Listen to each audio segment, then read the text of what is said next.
Yes, sir. All right. If you would like to check your audio, you can try it now. We have switched off the audio for the presentation.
Dorka, ma'am, you can try your audio now.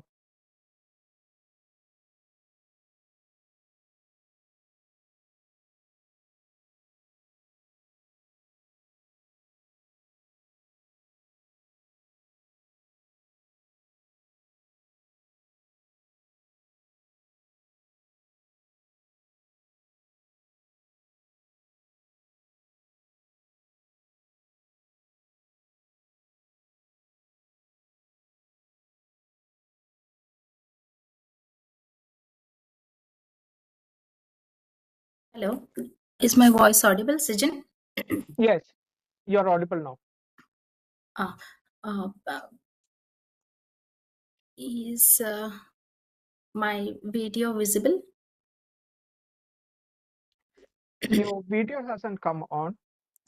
1 second, I'll ask them to turn off the presentation. 1 second.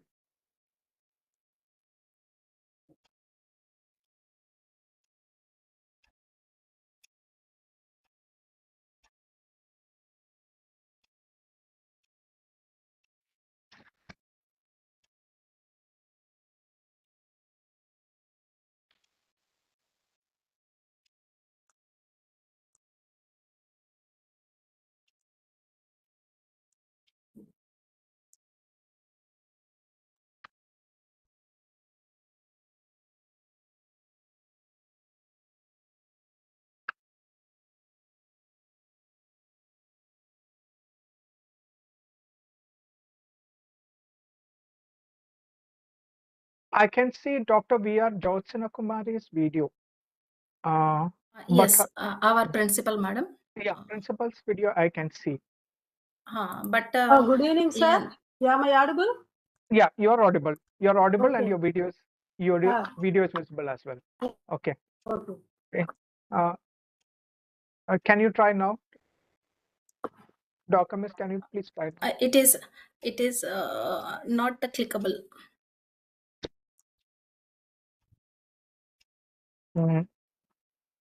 Do one thing. Just log off and log back in and see. Okay. Okay, fine. Okay.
Session? Yeah. Now, okay, my audio and video. Yeah, it's visible now. Okay, All right. Okay, I think we will start now. okay.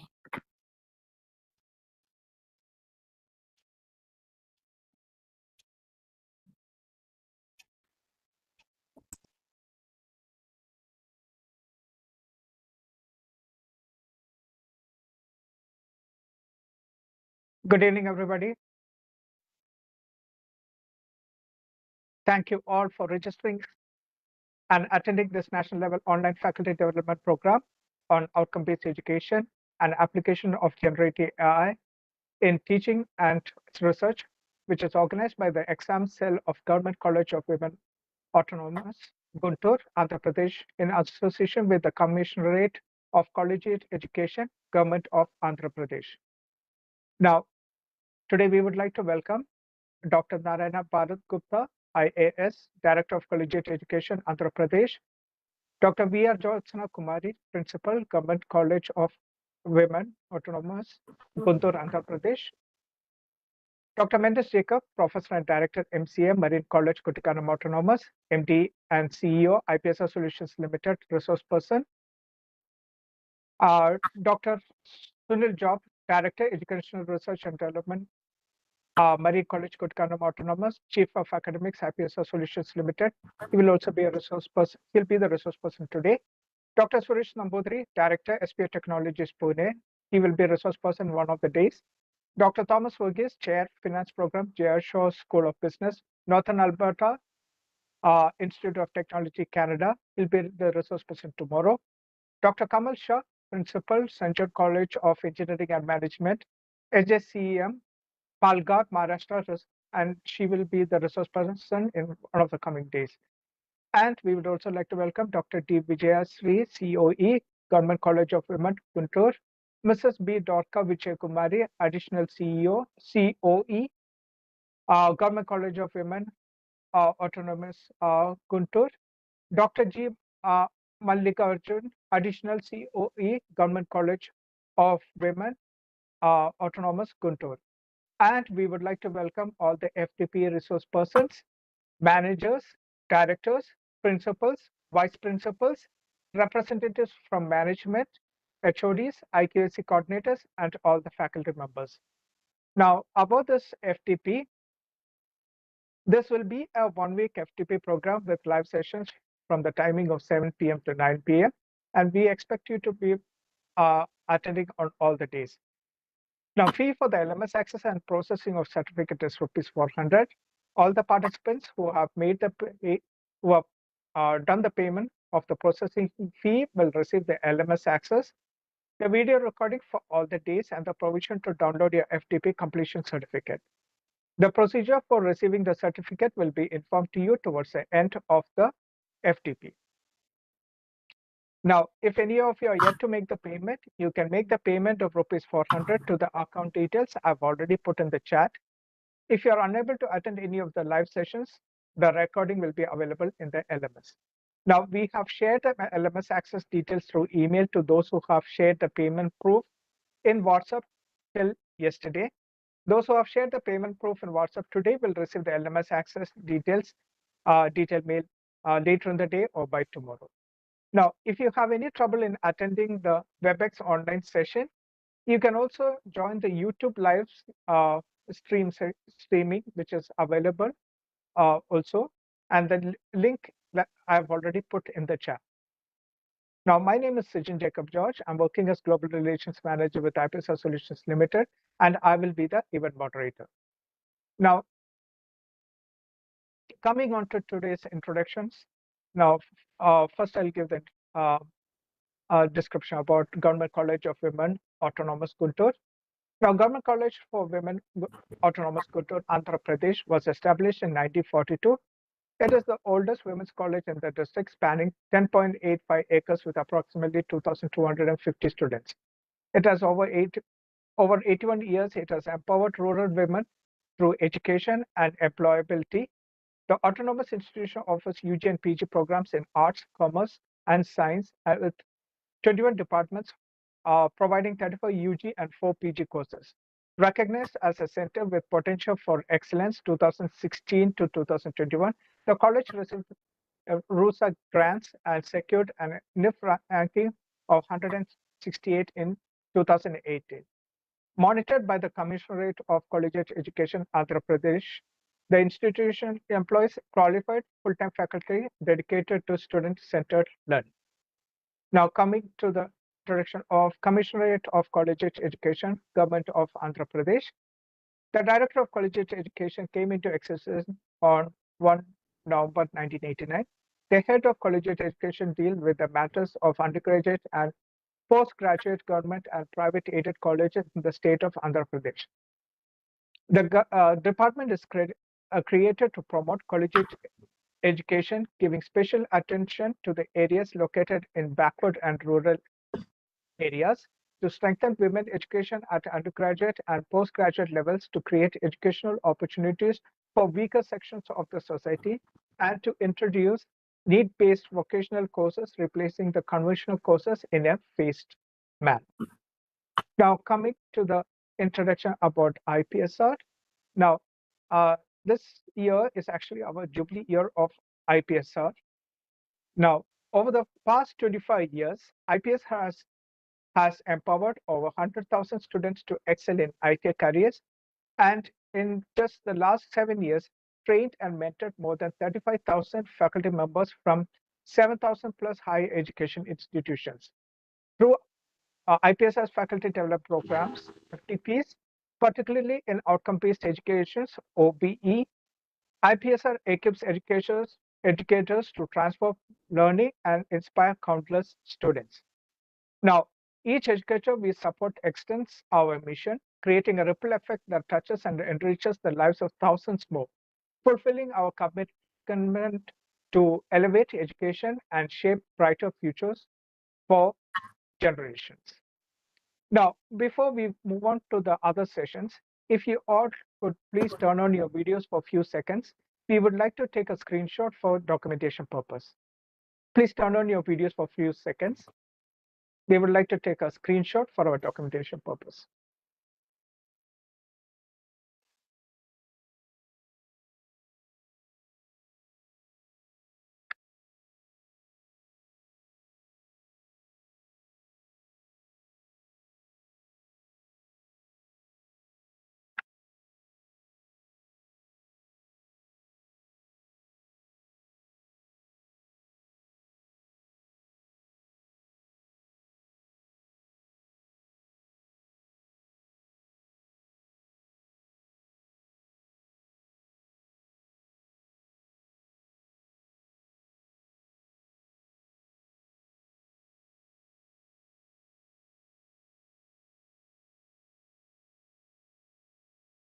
All right, we will move on. We will move on to the first session. That will be the welcome address.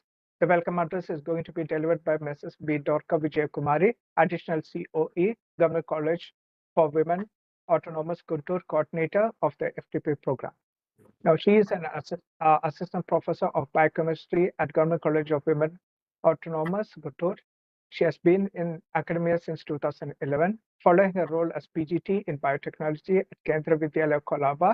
She has organized national level UGC workshops, created extensive educational content, including 3 Mana TV presentation and over 25 video lectures for LMS APCCE, and runs a dedicated channel on biology and biochemistry. She is a recipient of the 2018 IASC Summer Research Fellowship. She conducted research at BRC Mumbai. She has also served as a resource person for faculty development programs and has published 9 articles in reputed journals. Over to you, ma'am. Thank you, Sijin, for the kind introduction.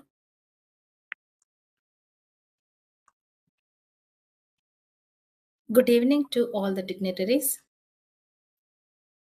Actually, the beloved Tulsi madam has to join, but because of principal secretary visit to the Commissionerate of Collegiate Education, she may join shortly if time permits. And I welcome all of you, all the dignitaries, our respected beloved Principal Madam, and Dr. Jacob Mendes Garu, Director IPSR Solutions. Today's resource person, Dr. Sunil Job Garu, IPSR team, and all the esteemed participants of this FDP who joined from different states of India. It is with immense pleasure and pride that I extend a warm and heartful welcome to all of you to this national level online faculty development program on outcome based education and application of generative AI in teaching and research. This prestigious event is being organized by our college, Government College for Women Guntur, in association with the Commissionerate of Collegiate Education, Government of Andhra Pradesh, and also with the collaboration with IPSR Solutions Limited. It is indeed a privilege to host such an intellectually enriching initiative aimed at empowering educators with the latest pedagogical strategies and technological advancements, for which I am very grateful to our principal madam and especially IPSR team, as this FDP is organized in collaboration with them through an MOU under consultancy.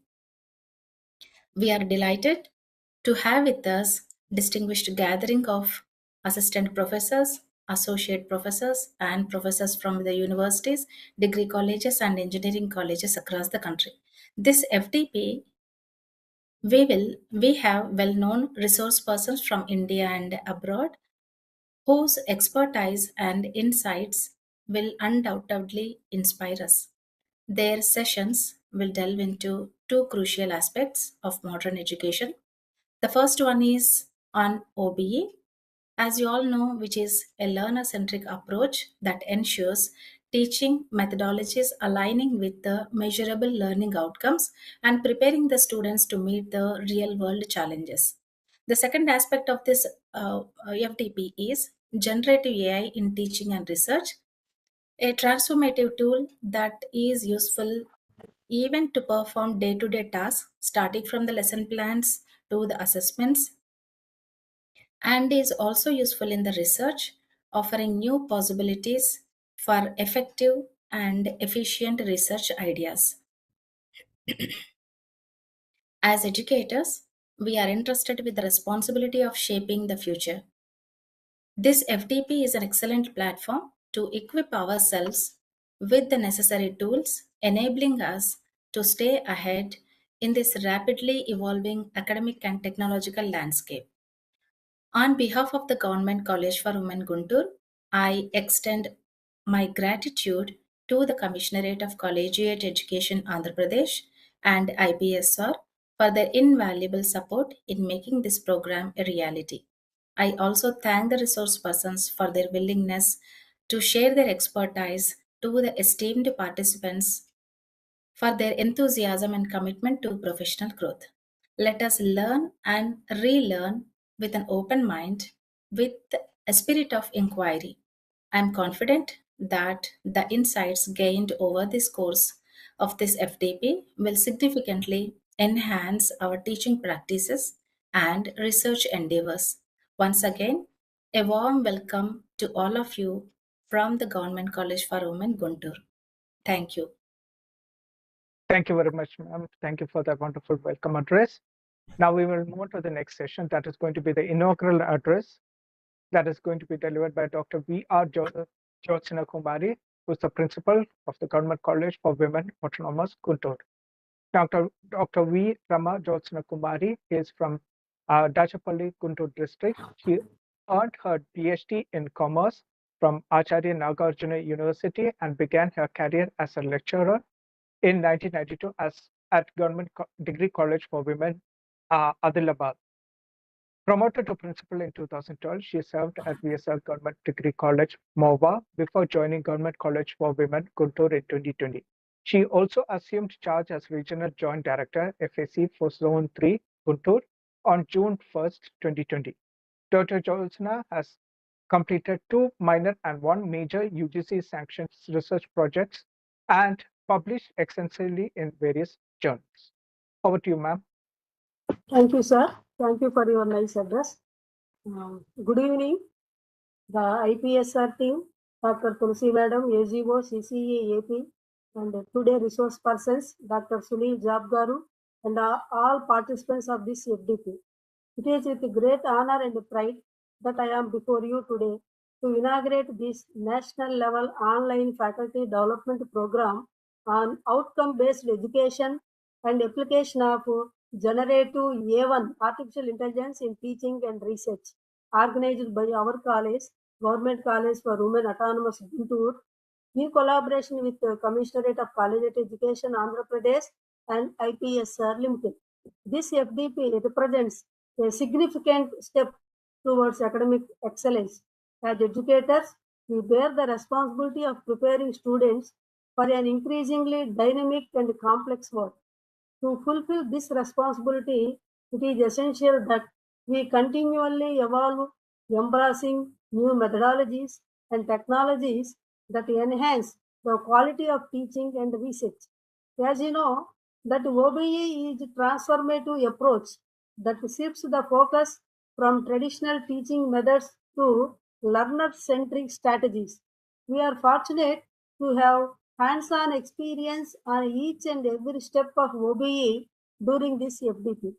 I am proud to say that we are associating with IPSR Limited for the past 2 years for automated generation of semester and examination question papers and software for OBE. Coming to artificial intelligence, particularly generative AI, is revolutionizing the educational landscape from personalized learning experiences to groundbreaking research applications.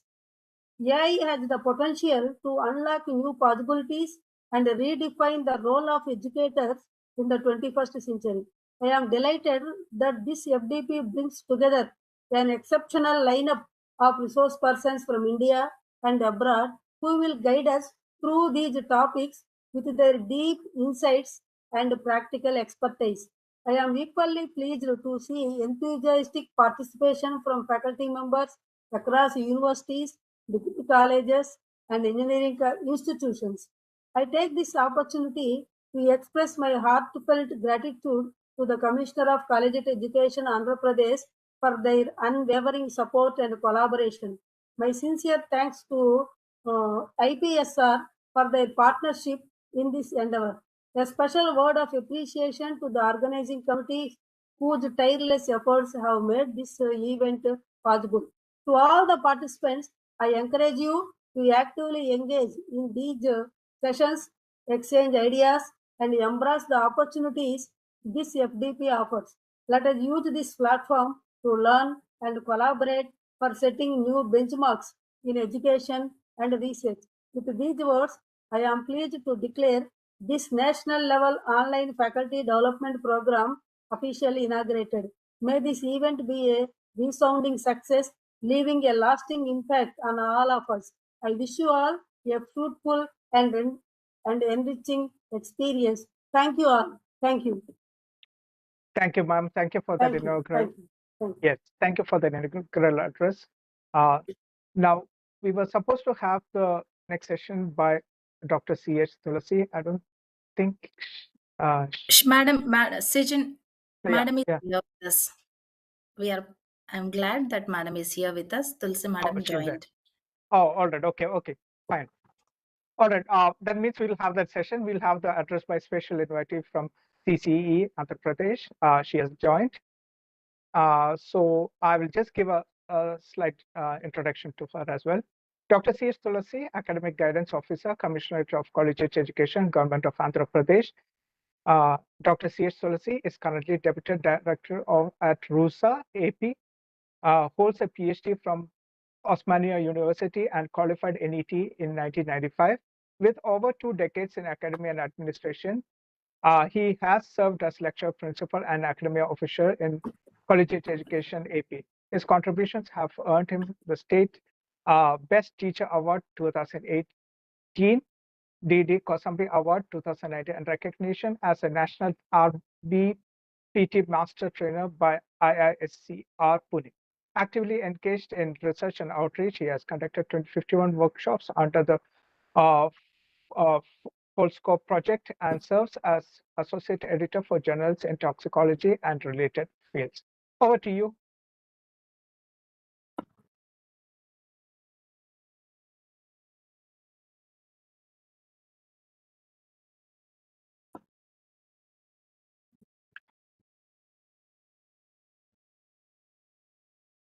Checking the participant list. Sijan, can you please give permissions to Tulsi madam? What ID has she joined from? Because yes, Madam, A name తో join అయ్యారు madam? Okay, she is unable to speak as no permissions are there. Just a moment. Yeah, just can you get that, because we are trying to find what's her ID, then only we can give the permission.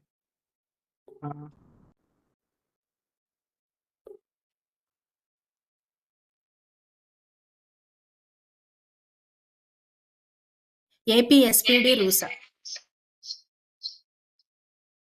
Sijan, Yeah, what's that? APSPD Rusa. APSPD Rusa. Okay.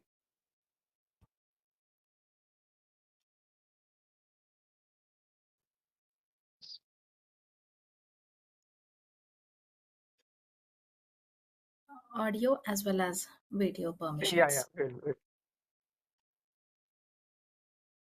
I'm just telling the team to do it. Okay. Just. Yeah, give good me a evening. sec. Am I audible? Yes, you're audible. Yeah, thank you. Thank you.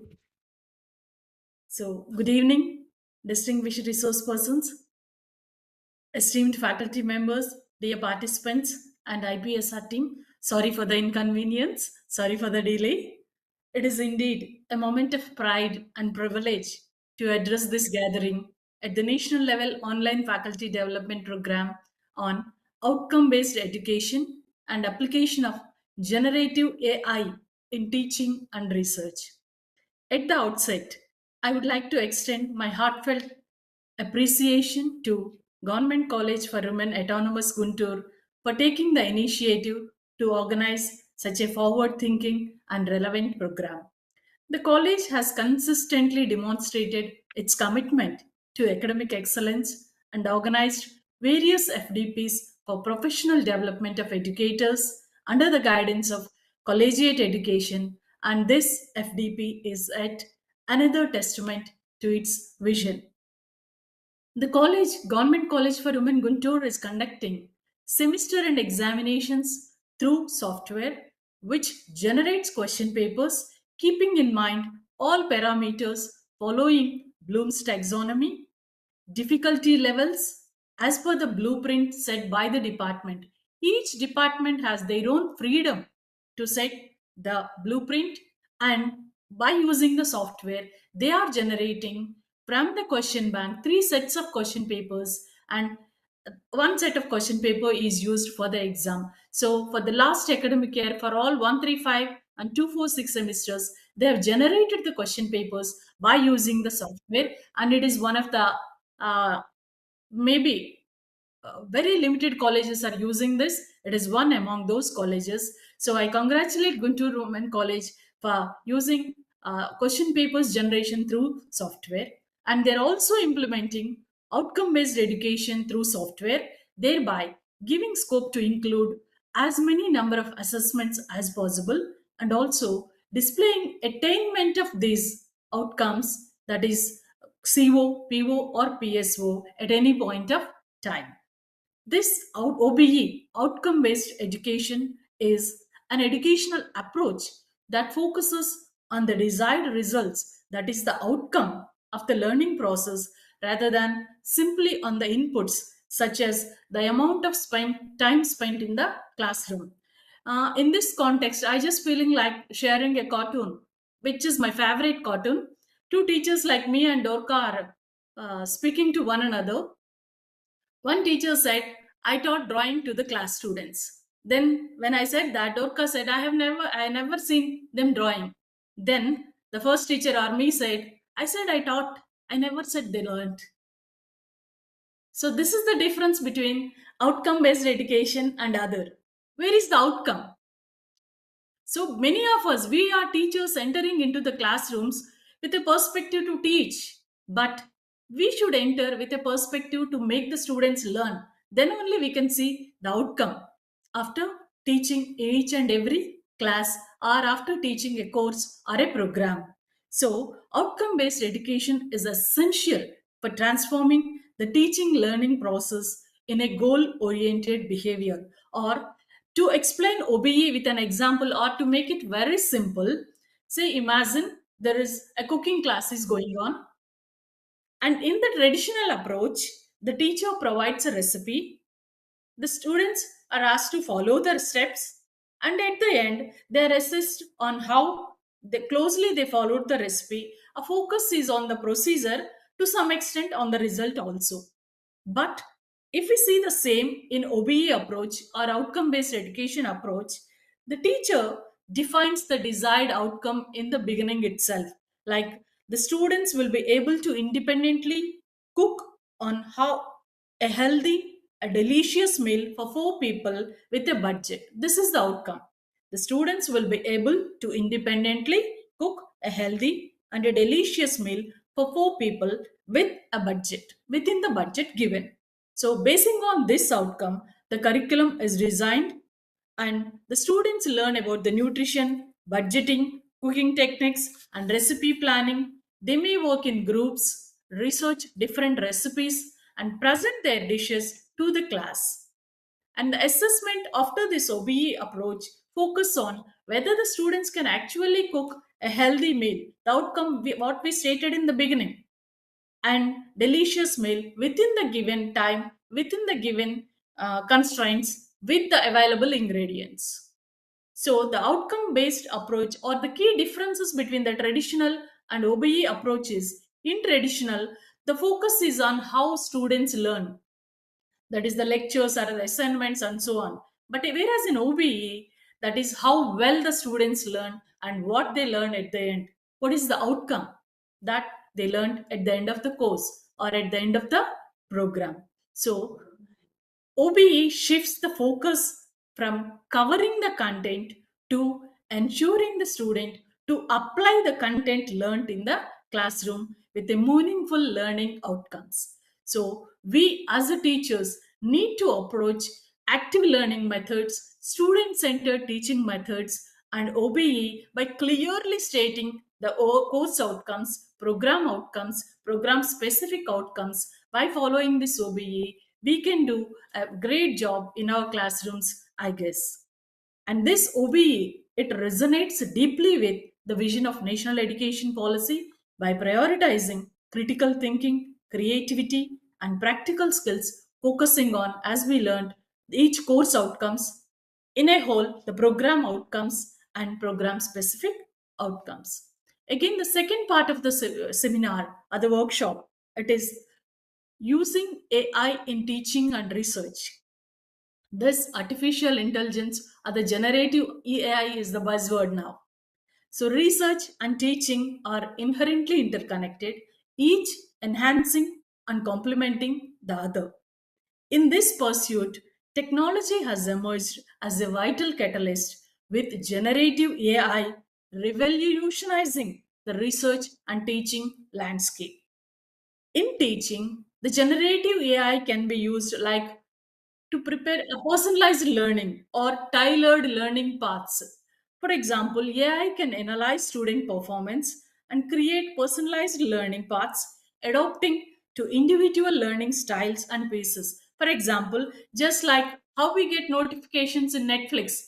If we are watching movies on Netflix, after completing 2 to 3 movies, we get notifications just because you watched this movie. These are the similar movies. In the same way, as if a student, if I am a student, I'm finding difficulty with some unit. If I learned some videos on that particular topic or some other, automatically by using AI, I'll get notifications on those particular topic are related to that particular, which makes me easier to learn those. So AI can provide personalized learning pathways, and it can provide assessment, real-time feedback, and adjust difficulty levels based on the student performance. Through AI, we can create engaging content.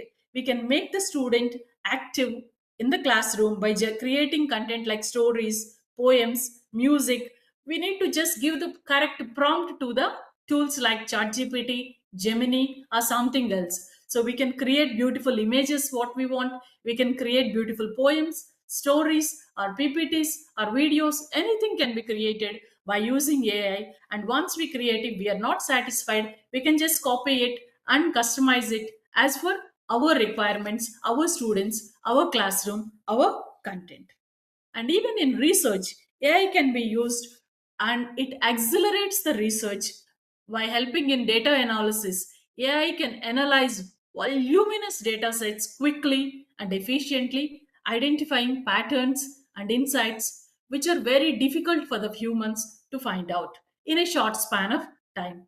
And AI can help generate new hypotheses and new research questions. And AI can quickly summarize, because we know very well when we are writing a paper or doing some work, we need to go through a lot of literature.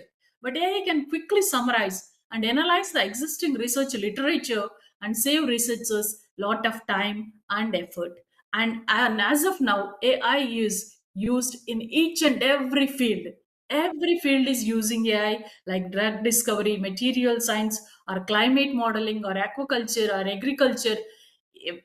Not even a single field were left out. In each and every field, we are using AI for learning, or for research, or for analysis. So this is an opportunity for all of us to learn OBE as well as AI in these coming 7 days. So to all the participants gathered here, I commend you for your enthusiasm and dedication to professional growth. This particular faculty development program is a unique opportunity to enhance your knowledge, skills, and perspectives in two critical areas of education and research. I encourage each of you to engage actively in the sessions, collaborate with peers, because in the participant list, I can see participants across the country, from Jodhpur, from North India, from South India, and many other places. So it's a great opportunity for us to network with our friends, with our peers, to learn from them how this is adapted in their own colleges, in their own universities. So collaborate with peers and make most of the expertise offered by the distinguished resource persons. If you observe all these resource persons, Jacob sir, or Sunil Garu, or Nambudri Garu, or Kamal Garu, or Thomas Verghese, these are really very well versed. They have a lot of more than 3 decades of academic experience, and now with the learnings of academics, they are preparing these OBE and generative AI tools. So we can learn a lot from them, make the most of the expertise offered by these distinguished resource persons. And by successfully completing this program and earning your certificate, you will not only add value to your professional credentials, but also empower you to implement innovative practices in your teaching and research endeavors. I once again applaud Government College for Women Guntur Autonomous for their leadership and commendable efforts in organizing this FDP. My sincere gratitude to the resource persons from ISPR for accepting our request and sharing their valuable experience to all the participants for their commitment to this transformative journey. Let us together take a step forward in shaping the bright future for education and research. Thank you. I wish this FDP a great success, and I wish each and every participant a happy learning. Thank you. Thank you all. Thank you very much, Tulsi ma'am, for that Thank you, madam. wonderful address. Just in one moment. Yeah. Thank you, madam, for making a time for us in your busy schedule, because as you said that principal secretary is just arrived at the office. Even though you are very busy, thank you for accommodating us, for giving a wonderful speech on this one and motivating all the participants. Thank you, madam. Thank you. Thank you. Thank for you very giving much, Tulsi ma'am. Yeah. Now we will move on to the next session, that is going to be the introduction of the FDP. That is going to be done by Dr. Mendes Jacob, who is the MD and CEO of IPSR Solutions Limited. He is also the professor and director of MCA, Marine College, Kottakanam Autonomous. Now, Dr. Mendes Jacob is an academician and entrepreneur with 35 plus years of experience and is the former director of School of Applicable Mathematics, MG University. He has served as a resource person for many national and international seminars, conferences, and a number of faculty development programs, including UGC-sponsored refresher courses, and his areas of interest include national education policy, outcome-based education, accreditation, etc. He is associated with many educational institutions as chairman, member of various academic bodies, and a mentor of many HEIs in implementing outcome-based education. He is also the CEO of IPSR Solutions Limited, an IT company supporting higher education institutions in the implementation of outcome-based education and innovative teaching, learning, and assessment strategies. He is also the team which has trained more than 35,000 faculty members on outcome-based education pan-India. Over to you, sir.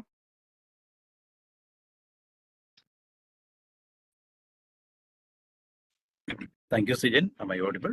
Yes, sir. Good evening, most respected Principal Madam, Dr. Yotsana Kumari, respected Tulsi Madam from Commissionerate of Education, Andhra, other distinguished faculty members, especially the coordinators of this program, Vijay Sri Madam, Durga Madam, and Mallikarjun sir. It is with great pleasure we are associating with the Government College Guntur. As Tulsi Madam said, they are very much progressive in implementing outcome-based education. I have visited the college. There was a 2-day workshop, and the faculty members are very much they are enthusiastic about implementing the new initiatives. Their commitment definitely that led to the software implementation, and as Tulsi Madam said, maybe they are the one among the first colleges in Andhra Pradesh has implemented this OBE the proper way. Thank you, Madam, for that compliment to Government College. From our office also, a team we visited there, yeah, and we have gone through that, planning to extend to other colleges. So thank you, sir. Thank you, Madam. Yeah. And being this is our jubilee year of IPSR, we are having many programs like this. We have started these physical sections, physical workshops all over India, in 25 locations, so that more faculty members will be equipped with the outcome-based education that approach, so that we can improve the quality of education. That is our mission for this jubilee year. We expect your support also, Madam Tulsi Madam, from your place. Okay. Sure. Yeah. So actually, I'm here to give an introduction about the program. Already, Tulsi Madam has given a wonderful introduction about this FDP. So this FDP is a significant initiative. We have aimed at transforming the education landscape through innovative strategies and cutting-edge tools. Over the next week, we will delve into crucial aspects of OBE, like designing of outcomes, mapping of outcomes, calculating the attainment, then integrating generative AI to enhance teaching, research, and assessments. I will just go through the day-wise schedule. I will share the day-wise schedule so that you can understand in a better way how it will progress.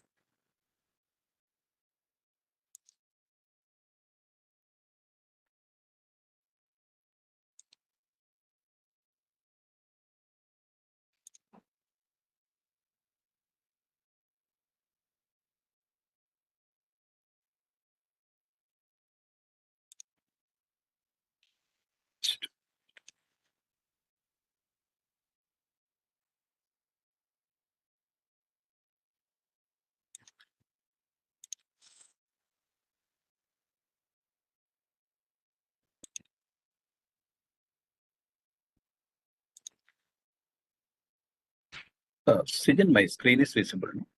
Yes. Okay, thank you. So this is the day-wise schedule. Today we have, after the inauguration program, we have the learning domains by Dr. Sunil Job. Then tomorrow, actually, to schedule the architecture of OBE and design of outcomes, there is a small change the last minute. The day 3 schedule will be there for the tomorrow. That is practical insights into OBE, a Canadian perspective on implementation. That is by Dr. Thomas Verghese, who is a professor in one of the Canadian universities. He will be explaining how the OBE implementation is done in their university, the practical approach. So tomorrow we'll have that section. And day 3, that is on Saturday, we have the architecture of OBE and design of outcomes by Dr. Sunil Joe. And day 4, that is on Monday, we will explain how we can, the mapping of outcomes can be done, then calculation of attainment, then some analytical reports which will be used for accreditation purpose, then some ICT tools for OBE. And again, day 5, on the Tuesday, we have a section on outcome-based academic research by Dr. Kamal Shah. And again, how we can utilize this OBE implementation for accreditation purpose, and the road ahead, how we will proceed, how we start the implementation, and what are the steps. Then we have some AI-assisted assessments. Definitely we will be explaining you how the AI can be used, like for a question paper generation, then a course outcomes. We'll also provide you a tool, which is called the question paper.ai for generating question papers by using the Generative AI. Then day 6 and 7, purely dedicated for Generative AI. First of all, you'll start with underlying threads of OBE by Dr. Suresh Nambudri. He's also an industrialist. Then Generative AI in teaching. And finally, Generative AI in research. That is the last day section. So this is how we have planned the sections. Again, we have a learning management system, as already mentioned by Sijin. Every day you will get the access to the LMS. All the paid participants will get the access. So here you will get all the contents, like there is a doubt clearance forum. You can interact with your fellow participants. You can put your doubts there so that they can also comment on it. There's a research forum that is mainly for AI tools and applications. If you find some AI tools which are useful, you can post it there so that there can be a discussion on that. Again, today, as mentioned earlier, we have a section on Bloom's taxonomy. And there are a lot of activities in the LMS. Actually, this FDP is scheduled in such a way that 30% of the content will be delivered online, live sections, and 70% of the content through learning management system. You will have a lot of content there in the LMS. There are practice sections. So these are all hands-on activities. And again, this LMS access you will get even after the FDP is over. Maybe it will be extended to 1 more week. So in your own time, you can go through the content, you can do the task. There is a, for each task, there is an SOP, a standard operating procedure, how to do the task. For example, this is a task for tomorrow, today, and you can do it tomorrow or day after tomorrow. That won't be a problem according to your convenient time. This is a lesson activity. That is actually one of the features of Moodle, where if you are implementing OBE, these features are very much essential. So definitely you will go through that task and you can understand what it is. And there will be another task, a question paper analysis of according to Bloom's taxonomy, so that you can understand how your question paper is based on the Bloom's taxonomy levels. Then some discussion forums are there. Then if you have any doubts or any suggestions, you can put it in this Padlet. So this is a Padlet. This is available. If you have any doubt, you can just click this plus sign. I think most of you have used Padlet. You can just click this plus sign so that you can type your suggestion or your doubt there, so that we will take up. And maybe in the coming sessions, we will clear those doubts. Okay. And every day you'll have a content and a task like this. Day 2, day 3, day 4. And again, you'll have another Padlet, which will be available on day 4. On day 4, that means we will introduce you the question paper.ai. That is a tool you can use. And through question paper.ai, you can generate question papers, questions, course outcomes. So that you can use that tool and you can generate questions and you can put it in the this Padlet. These are all your tasks. Then we have some contents available, like for day 6 and day 7, completely dedicated for the Generative AI sessions, ChatGPT and all. We'll get a lot of content there, videos available. These are some videos on AI. Some education tools are available, useful education tools. You can pick the best ones so that you can go through the videos.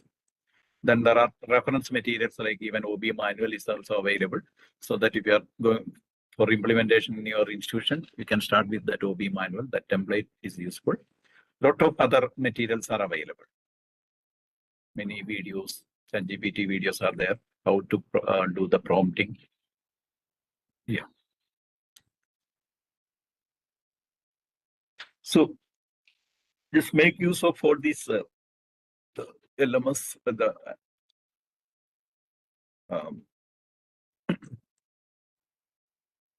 the contents in the LMS, so that you will be well versed with the OB concept after completing this 7-day program. As I mentioned earlier, we have another tool. This will be introduced on Monday, so that you can go through this question paper.ai and you can generate question papers. I will just show you how some generated question papers. You'll get the question papers like this, even with the multiple choice questions with the options and answer key.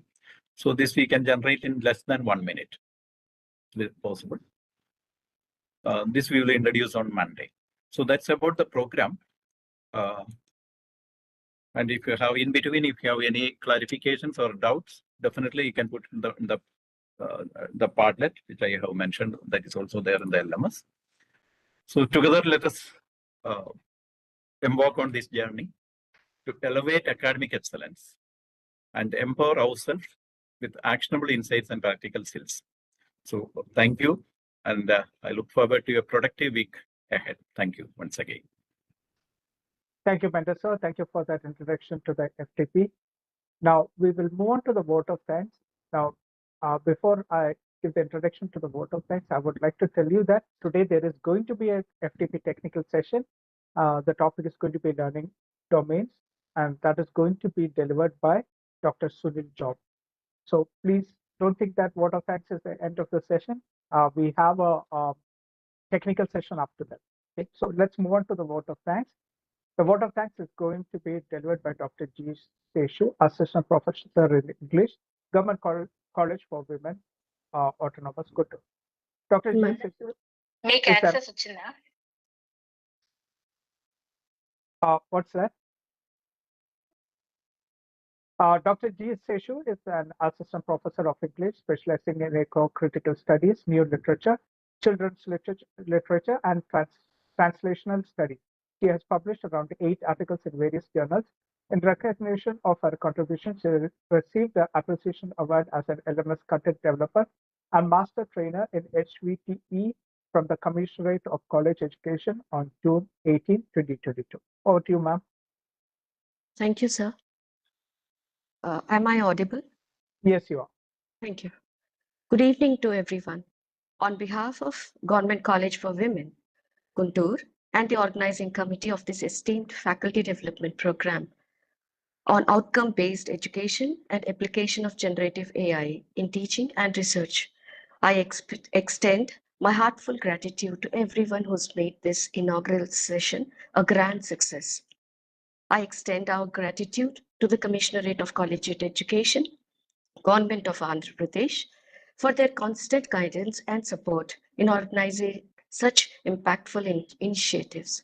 A big thank you to IPSR Solutions Limited for their collaboration and expertise in aligning this FDP with global advancements in generative AI.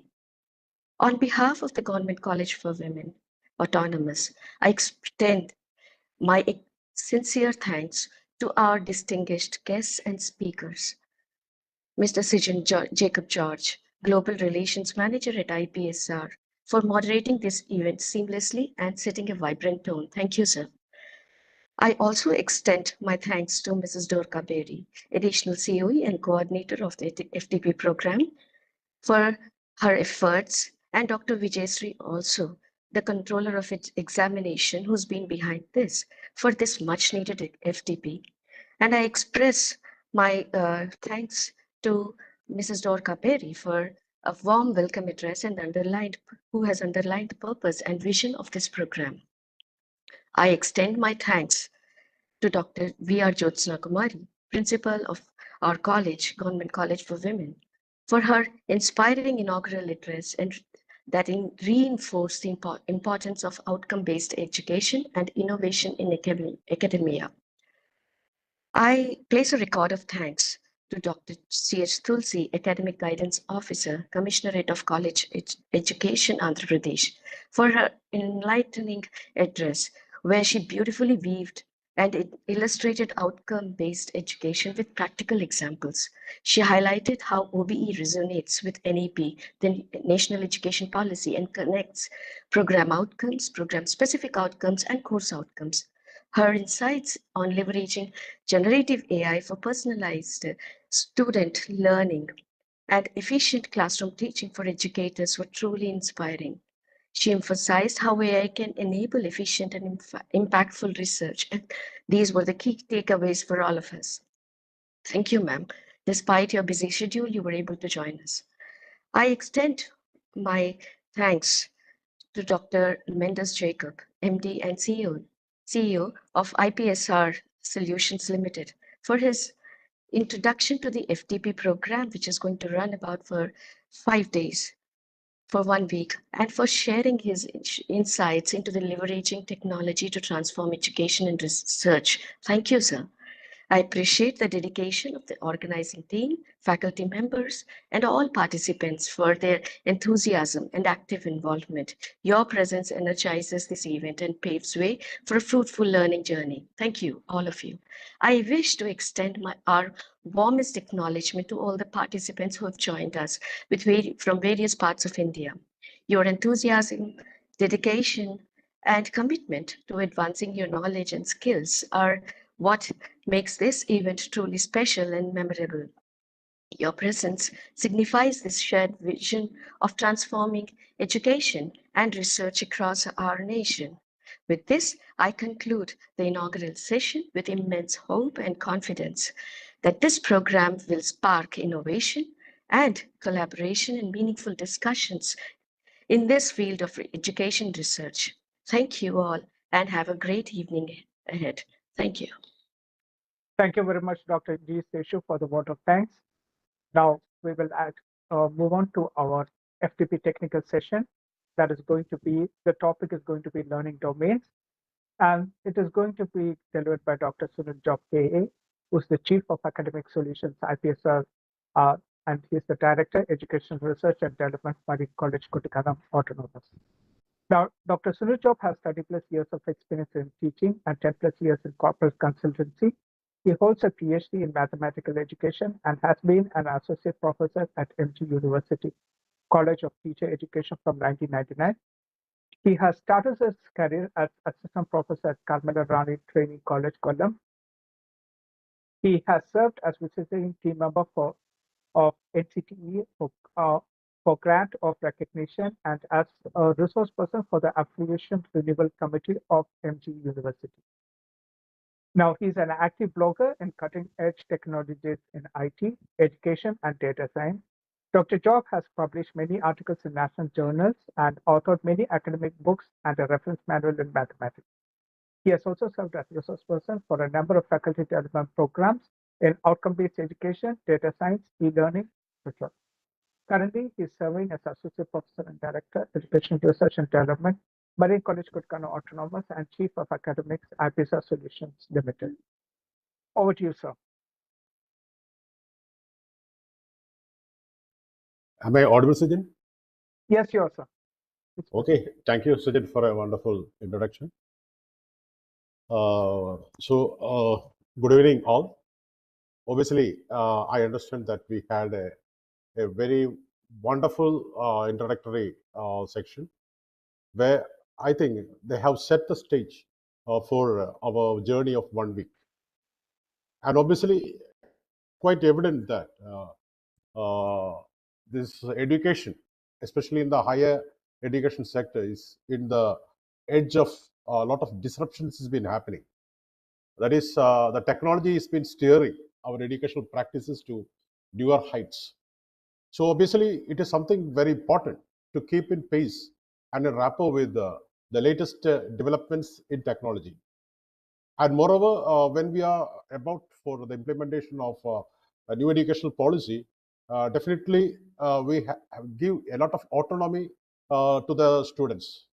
Here, according to the latest educational vision, the stakeholder, the students is the stakeholder which has the top priority in the teaching learning environment. So how we can integrate these practices and these innovative technologies into the teaching learning environment is something very, very important. And obviously, when we go with the new educational policy 2020, the outcome-based education is the need of the hour. So there should be a change in the paradigm from our traditional practices, which gives more priority to input-based practices to output-based practices. We have to focus on the result or the outcome as the center of this learning practices, and we have to channelize all our these strategies, methodology, pedagogy, so that the intended outcome is met. Obviously, this will be a very long journey, 7 days. A lot of good sections is going to come up, and you will be different areas where you will be having sections on what is happening globally through the sections of Thomas Verghese.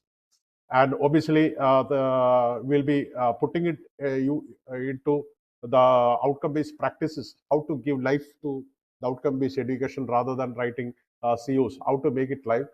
And also, we know that everywhere we are integrating the possibilities of generative AI. So how can we integrate the possibilities of generative AI in our teaching learning environment to streamline our educational practices in the lines of outcome-based education, and also how to bring innovations in education. And not only that, we know that in the new educational policy, priority is there for research. Obviously, when we go with this 4-year integrated program, the fourth year is totally dedicated for research. So obviously, we have to capitalize our learning to higher level of learning. So how to take these our practices of teaching and learning to the higher order, and how to steer up the research culture to the students, that is something very important. And how we can get the assistance of generative AI in steering up these practices, something very, very important.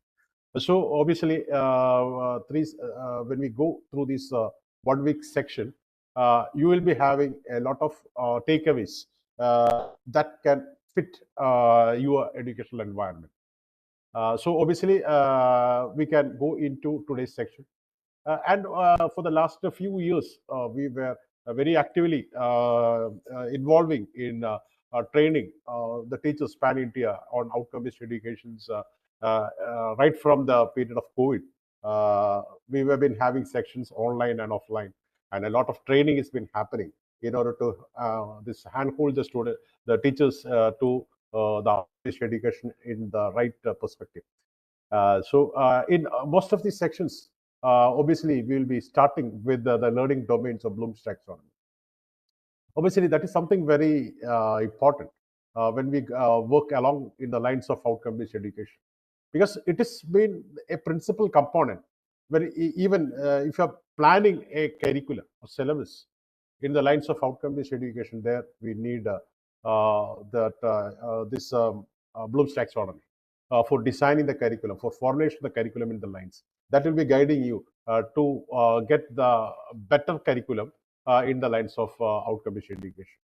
Then coming to the next phase, that is the interactive phase, that is where we are giving life to the outcome-based education. That is, we are interacting the students in the lines of outcome-based education. So how to constructively align our activities in the these lines of outcome-based education, as well as how we can go on with formative evaluation while we go along with the teaching learning practices. That is the constructive alignment component. So how can we make it successfully progress in that, and how generative AI could be integrated into this environment to make it more and more efficient. And in the last component, where how to make the right assessment, and especially assessment has been taking new dimensions. Now we are talking about not talking, we are going along with authentic assessments, not assessment for the purpose of assessment. You are assessing the students in the real life scenario, how he's been able to apply the learned concepts in the real life scenario, and how he's been able to tackle the problems and analyze the scenario and fix the situations. So all these things are something more relevant and make the educational system more productive. So if you want to steer your activities there also you need outcome-based education. So the outcome-based education is like a scripture for an outcome-based this education. Bloom's taxonomy is to a certain extent a scripture that is guiding the outcome-based education the right way. So that's why we, in most of our sections, we begin with Bloom's taxonomy. So so this I think now it's already 8. I will be concluding it by in the right time by 9. So this 1 hour will be taking you through Bloom's taxonomy. I don't think that this is something new. Obviously, all of you, I think all the participants, something about 200 or something plus is here. I am sure that all of you are well taxonomy, but let it be a revisit. Let it be a refresher. That means section on Bloom's taxonomy, because that is that much important. If you want to capitalize all these activities into your workspace, obviously Bloom's taxonomy is something very important. So we can take it and reflect on Bloom's taxonomy and go it deeper into it in these sections. So directly we are going into my section. I got few slides to share with you. So let me share the slide first.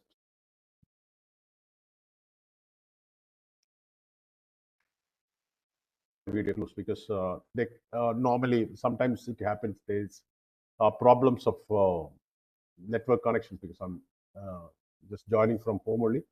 So let me close the video.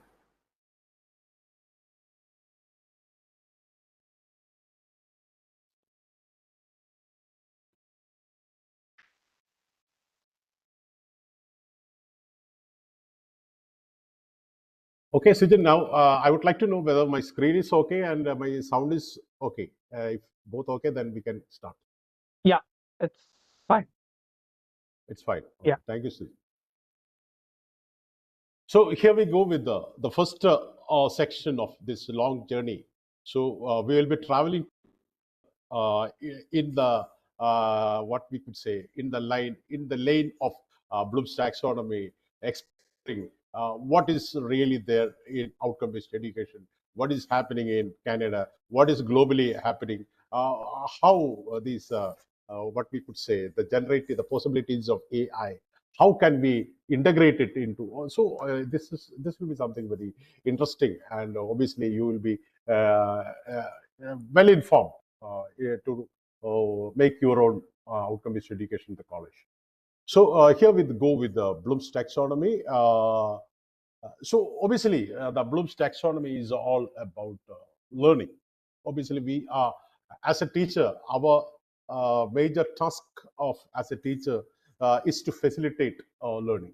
And obviously the role of the teacher in the contemporary scenario has been, I would say that, has risen to the level of a facilitator. We have to facilitate the students, where the students are given freedom to explore the things from the real life scenario. So, so whatever it may be, we are facilitating the process of learning. So, and also Bloom's taxonomy is something about learning. So that is why I've taken a slide on what is learning. This is one of the most simplest statement on learning. Learning is a process that needs change. You can just read what is there in the slide. Learning is a process that leads to change. So I will just take that word change. So learning is a process. Wherever there is a process, obviously there should be a product which should be associated with the process. Every processes will lead to some product. So what will be the product? In the sense, it will be the change that you're bringing out in the learner. That is the product that you are bringing through the process of learning. Wherever there is a learning, the change will be happening to the learner. And I'm just taking that particular change. Suppose you are going to a classroom for a 1 hour class. Obviously, when you are before starting the class, definitely the students will be having a certain initial level of behavior, and you will be interacting with the students with the different examples, different curricular content, with some theory, some practical, some so a lot of reflections. You will be bringing a lot of experiences into your teaching, learning experiences. And after the end of the class, definitely the students will not be there at the initial level. They will be elevated to a higher level. The behavior, there will be some change in the behavior pattern, in the way in which they think, look, perceive some scenarios. There will be some change in the area which you have interacted. So the changed level, we can say that as terminal behavior. And this initial level of behavior and the terminal level of behavior after taking the class will not be at the same level. After taking the class, definitely you have brought about some change, some enhancement in their way of thinking, in the way of feeling, way of doing something. You have brought about change. So what is the change? The change, the difference between the terminal behavior of the student and the initial behavior of the student, that is the change that you have brought about to the students through your 1 hour section. Okay, so that is the change. So this change is the outcome that you have brought about in the students. And when you are going with an outcome-based education, you will be identifying what will be the change prior to your class, fix it initially. You are taking that end thing, that is what will happen after your 1 hour of class. That change that you will be trying to bringing up to the students, you are taking the change and fixing it first. That the end point, you are fixing it first. So that statement, or what is the change that you're going to bring about in the students, is nothing but the intended learning outcome of the student. And all the activities that you're performing during your classroom should be aligned to the intended outcome. This is the soul of outcome-based education. You can give many explanations, a lot of activities, strategies, POs, PSOs, mapping, all these things could happen. But the real soul is this. What you have brought about in the students in the 1 hour, that you are prefixing it first, and all that activities aligning to that particular change. Suppose if you are given a course, you are given a course to handle. That is, you are given a subject to teach for 6 months. You can perceive it in that particular line. Before your introductory class, the entire class students will be at an initial level of behavior. After completing the entire course of 6 months, definitely they will not be at the same level. They would have made the change. They would have made a change in the way in which they think, in the way in which they perceive the things which is related to your course. There will be a change in the way in which they perform things in the lines of the course. So this difference, the terminal behavior after the completion of the course and the initial behavior, this difference is nothing but the outcome of that particular course. And this outcome you are prefixing first. And that is what we call it as the course outcome. So course outcome is something you are fixing it in advance. What will happen after 6 months of your class? You are fixing it in advance, and during the 6 months of class, all the activities you are performing with respect to that your course, you are pointing it to the outcome that you have prefixed. At every stage, You are just assessing whether they are going in the right lines. That is formative evaluations. This is the soul of outcome evaluation. If you're going for a class, intended learning outcome of a class. If you're going with what? A course, the course level outcome, that is what will happen to the students after completion of the course. You are prefixing it first and ensuring that the entire class students have attained certain level of these outcomes. That certain level is the target. So simple. So when the student come and take admission for a program, whatever it may be, so if it is BSc, okay, BSc program or a graduate program, the same thing apply. Initial level, they have come out from +2 level, so they will be having some homogeneity in their initial level of behavior, and after completion of a BCA program, they will be living as a professional. So they're coming in as a +2 student and they're living as a professional. So to be a professional, what all competencies are essential for these students? They should have communication skill. They should have problem solving. They should have creative thinking. They should have mastery in the subject. So all these things are essential when they leave. So you are prefixing it first. That is the program level outcome. And during the 3-4 year of their course, you are ensuring that they are living these courses with these outcomes that you are prefixed. This is the essence. This is the soul of outcome-based education. So all these processes are revolving around what? Learning. You are creating a learning environment to the students such that by the end of the learning, the outcomes, the change or the outcomes that you are intended for the students are prefixed, and you're steering them to attain this. This is the soul. This is the soul of outcome-based education. You can give a lot of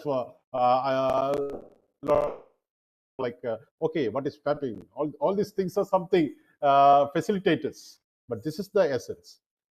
If you take this essence of outcome-based education in the real sense, if you're conceiving it, whatever you do it in that line will be outcome-based education.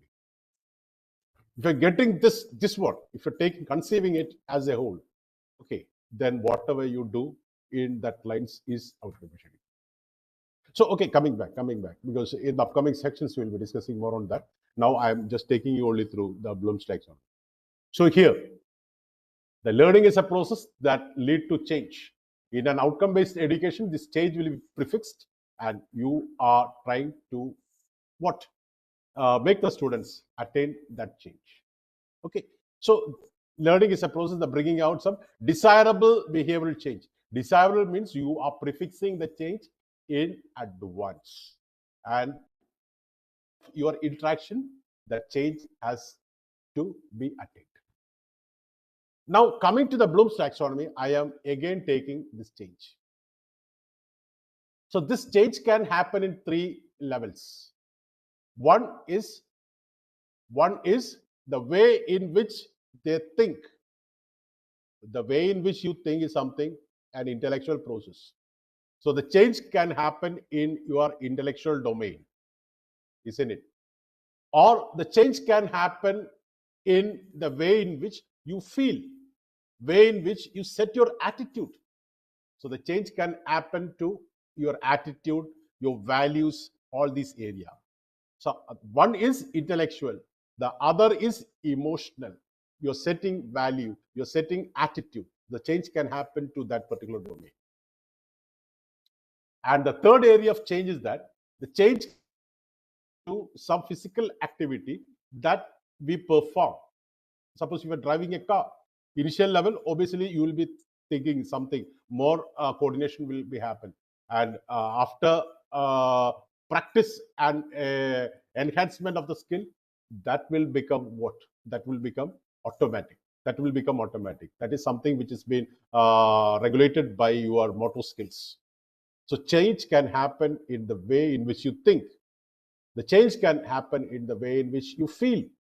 The change can happen in the way in which you do. These are the three areas of the change. So learning is a process that brings about change in these three areas. And what Benjamin Bloom has done is that Bloom's taxonomy is classification. What Benjamin Bloom has suggested is that how the change progress, how the change is happening in these three domains. The first one is intellectual, how the change is happening. The change, when we say that change is happening, means learning is happening. Change happening means learning is happening. How learning is happening in the intellectual domain, how learning is being facilitated in the what you could say the emotional domain, and how learning is happening in the physical space. So this is the gentleman smiling at you is none other than Benjamin Bloom. You can just state. And do you feel motivated? Is it encouraging? That first statement by Benjamin Bloom.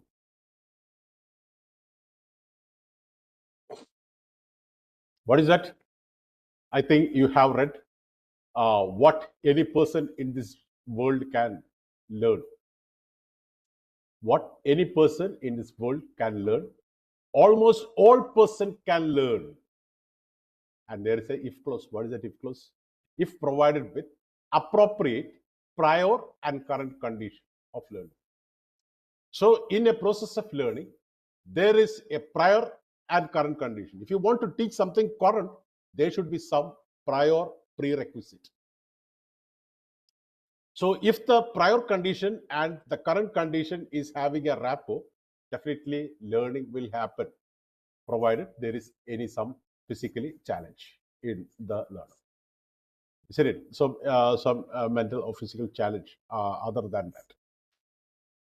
So this is what does Benjamin Bloom says, that everybody can learn.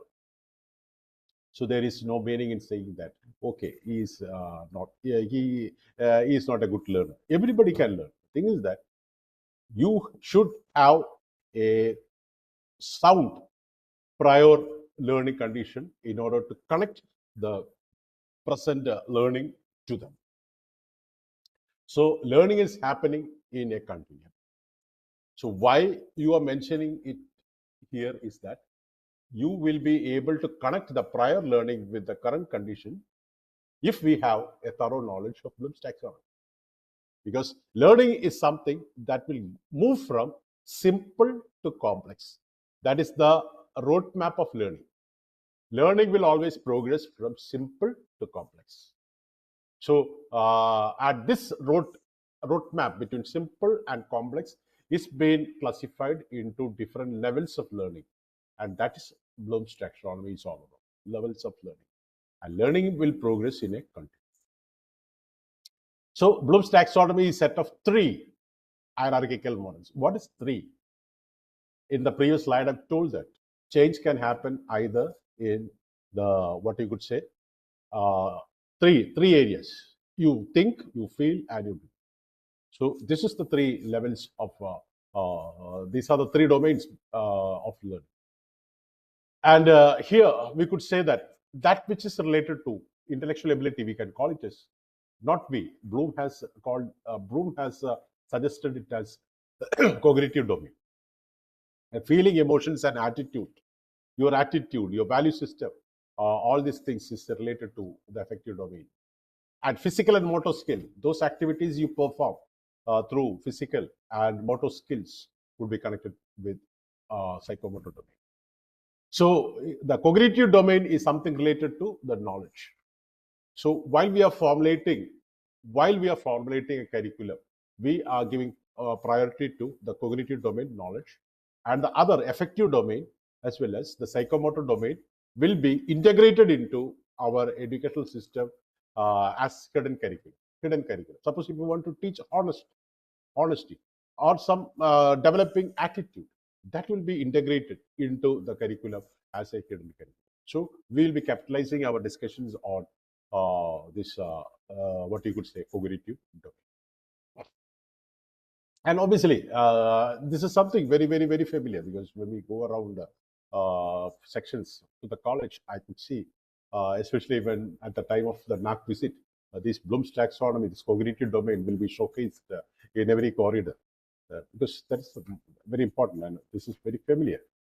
So I told that learning is something which is happening from simple to complex or concrete to abstract. So this is the roadmap how we learn, and this roadmap has been classified into different levels on the basis of the cognitive challenge that these experiences bring into the learner.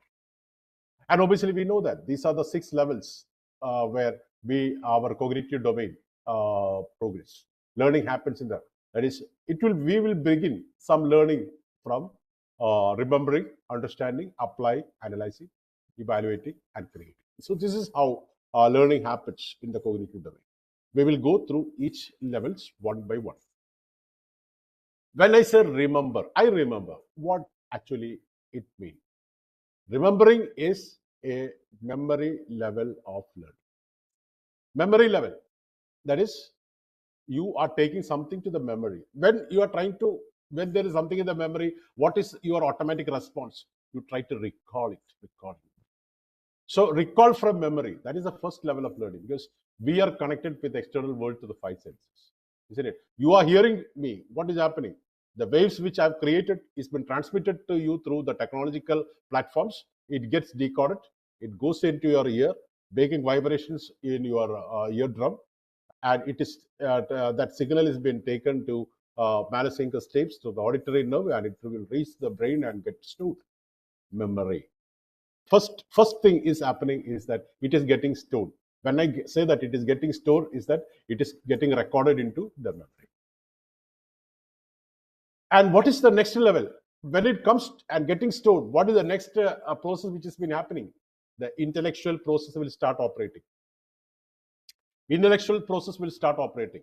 Whatever signals that has come and stored into the memory will be transformed into a higher level, understanding level, isn't it? Some intellectual process will start activating all the memory, all the impulses that has come to the memory, and it will take all these impulses to the understanding level. You grasp the meaning of what has come to the memory. It is not only through the auditory, it can come through your optic. You see something, isn't it? The image that comes falls on the retina, goes through that what you could say over this optic nerve and reaches the brain. So everything will come to the brain and get deposited, get recorded in the memory first, and then intellectual process will start operating, and you will try to understand the meaning through the intellectual process. So these 2 levels normally is given more priority in the traditional system. You are teaching a theory or you are teaching a concept.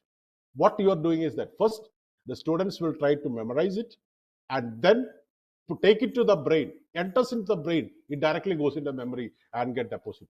And then the thought process will be stimulated where they get the concept.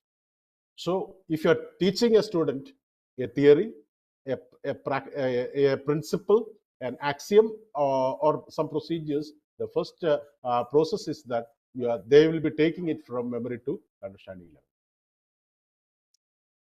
And what is the next level? Next level is that all that you have capitalized, you understood the concept. The next is that we have to transfer that knowledge into some unfamiliar situations where you are able to solve the problems. So application is applying, means using that learned knowledge into some relevant situations whereby you are able to solve. So first, remembering, understanding, applying. And what is the next level? Analyzing means it is a higher order application. That is, you are dealing with what? A complex situations. So while you are dealing with a complex situation, what happens is that you will be breaking that complex situations into component parts, apply your learning, apply your knowledge into these component parts, and try to establish the relationship. So that is analyzing, isn't it? suppose if I teach in computer programming, I just give the different syntaxes and computer logics, and you give you an unfamiliar situations. You apply this your logic, the programming logic and syntaxes, and you create a problem. That is, you applied your learning for creation of a problem. Suppose if I'm giving you a problem, a program has been given, and I told that there is some error that has happened. So what you have to do?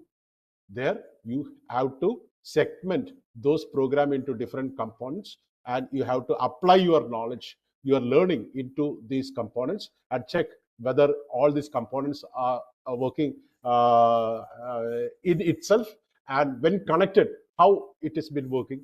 So that is how you are bug fixing. So that is an analytical level. That is an analytical level. That is, multiple concepts are being integrated, weighed, and finding connections. That is analysis. That is analysis. And what is next level? You are going into evaluation. So for evaluation, what is that? You have to analyze the situation, and then only you are able to evaluate. For example, suppose you are asked to judge a dance form. So what's normally happening? For judging a dance form, the judge should have a thorough knowledge about this understanding about the dance form, and he should apply the his observations and analyze each steps of the those persons who are competing it, isn't it? On the basis of some criteria. Okay, first criteria, it can be their facial expressions, the gracefulness, the sync of their movement with the music, or whatever it may be, like that. So every person is been evaluated, is been analyzed on the basis of some criteria, and finally you are judging which is the best dance. So for that, what is it? After analyzing, on the basis of analyzing, only you are evaluating. Why going? You are going for some NIRF rank. So NIRF has given some 7 criteria or something like that. No, five criteria: teaching, learning, research, perception, outreach, like that. 5 criteria. 5 criteria are there. So we are submitting our SSR to the this for the this for analysis, isn't it? Human Resource Ministry for the analysis of a 1-year performance. So every college, with respect to the different category, is being analyzed on the basis of these criteria. So analysis has been happening. How teaching and learning progress, how they are progressing in their research, what is their perception among the stakeholders. So all these criteria is being evaluated. They will quantify them with respect to some scores, and they find the average, and then rank them on the basis of their score that they have secured, and they will say that, okay, this is the best college, this is the Ramakrishna College or Mirinda College, like that. They will be or for engineering category, IIT Madras, they will be ranking it. Ranking means evaluating. Before evaluating, what had happened? Analyzing. They have analyzed the performance of the colleges on the basis of the different categories, and they have. And what is the highest level? Creating. So creating is some higher order, the topmost order. That is, suppose you are going for a research. I would say that the most important stage in research is review of literature, isn't it?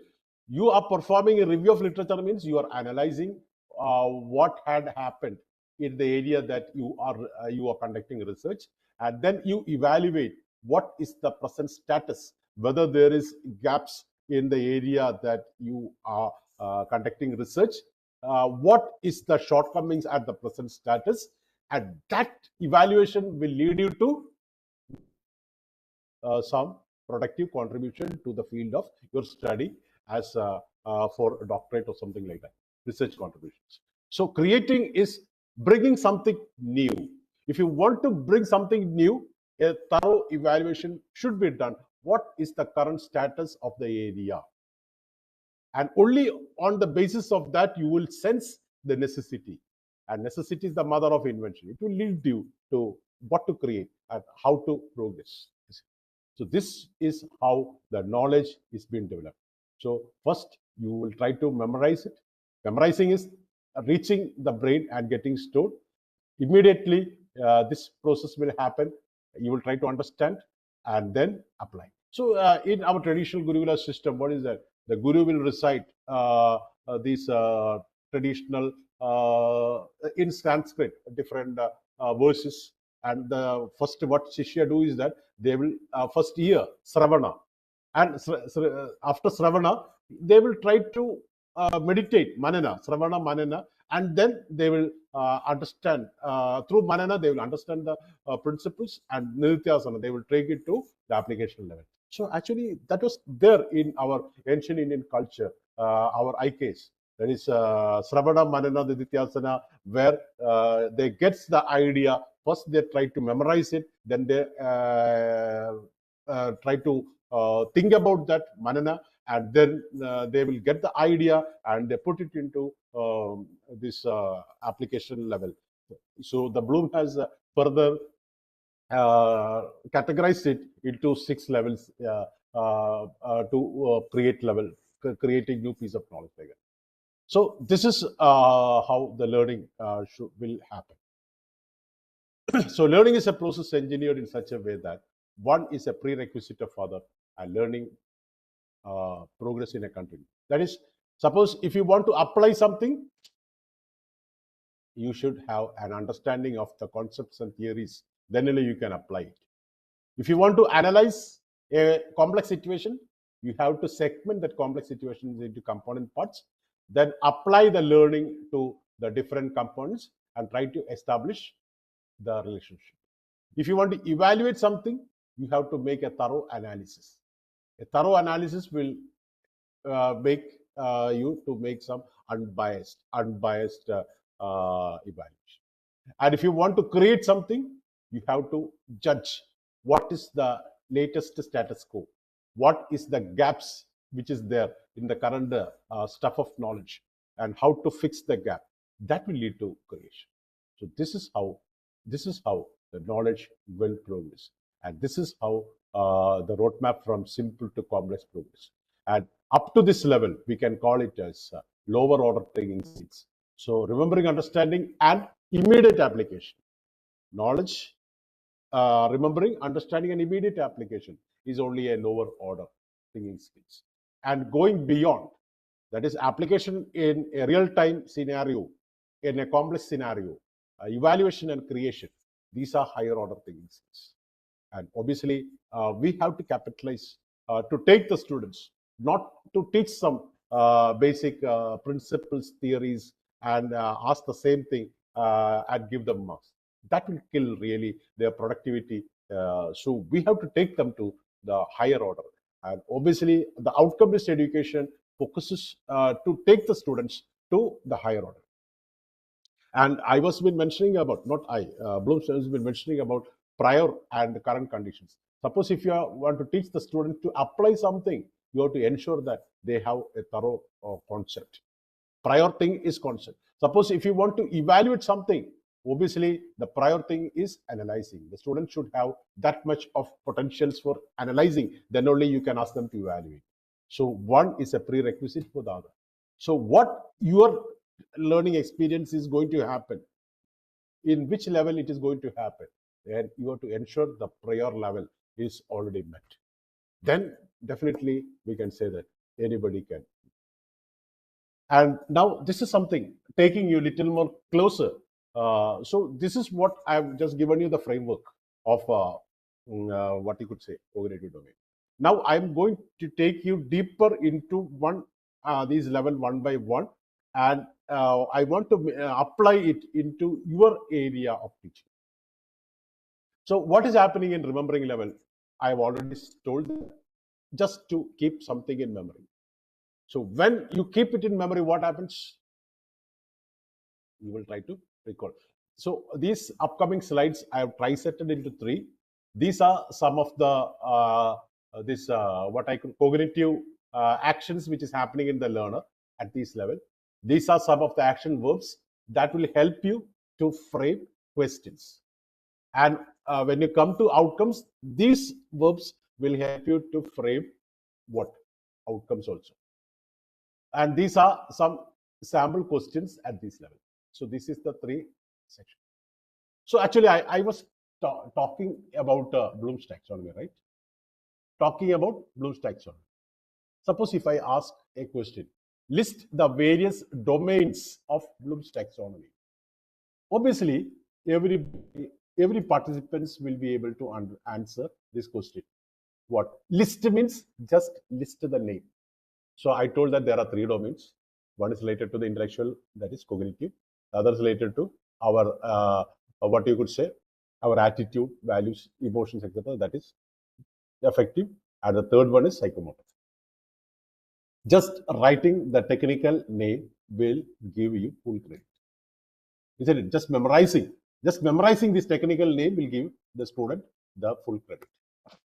So even if you are a PhD in Bloom's taxonomy, this question only demands your ability to memorize that particular name. Isn't it? There is no need for a PhD level expertise to answer this question. This is a memory level of question. Memory level.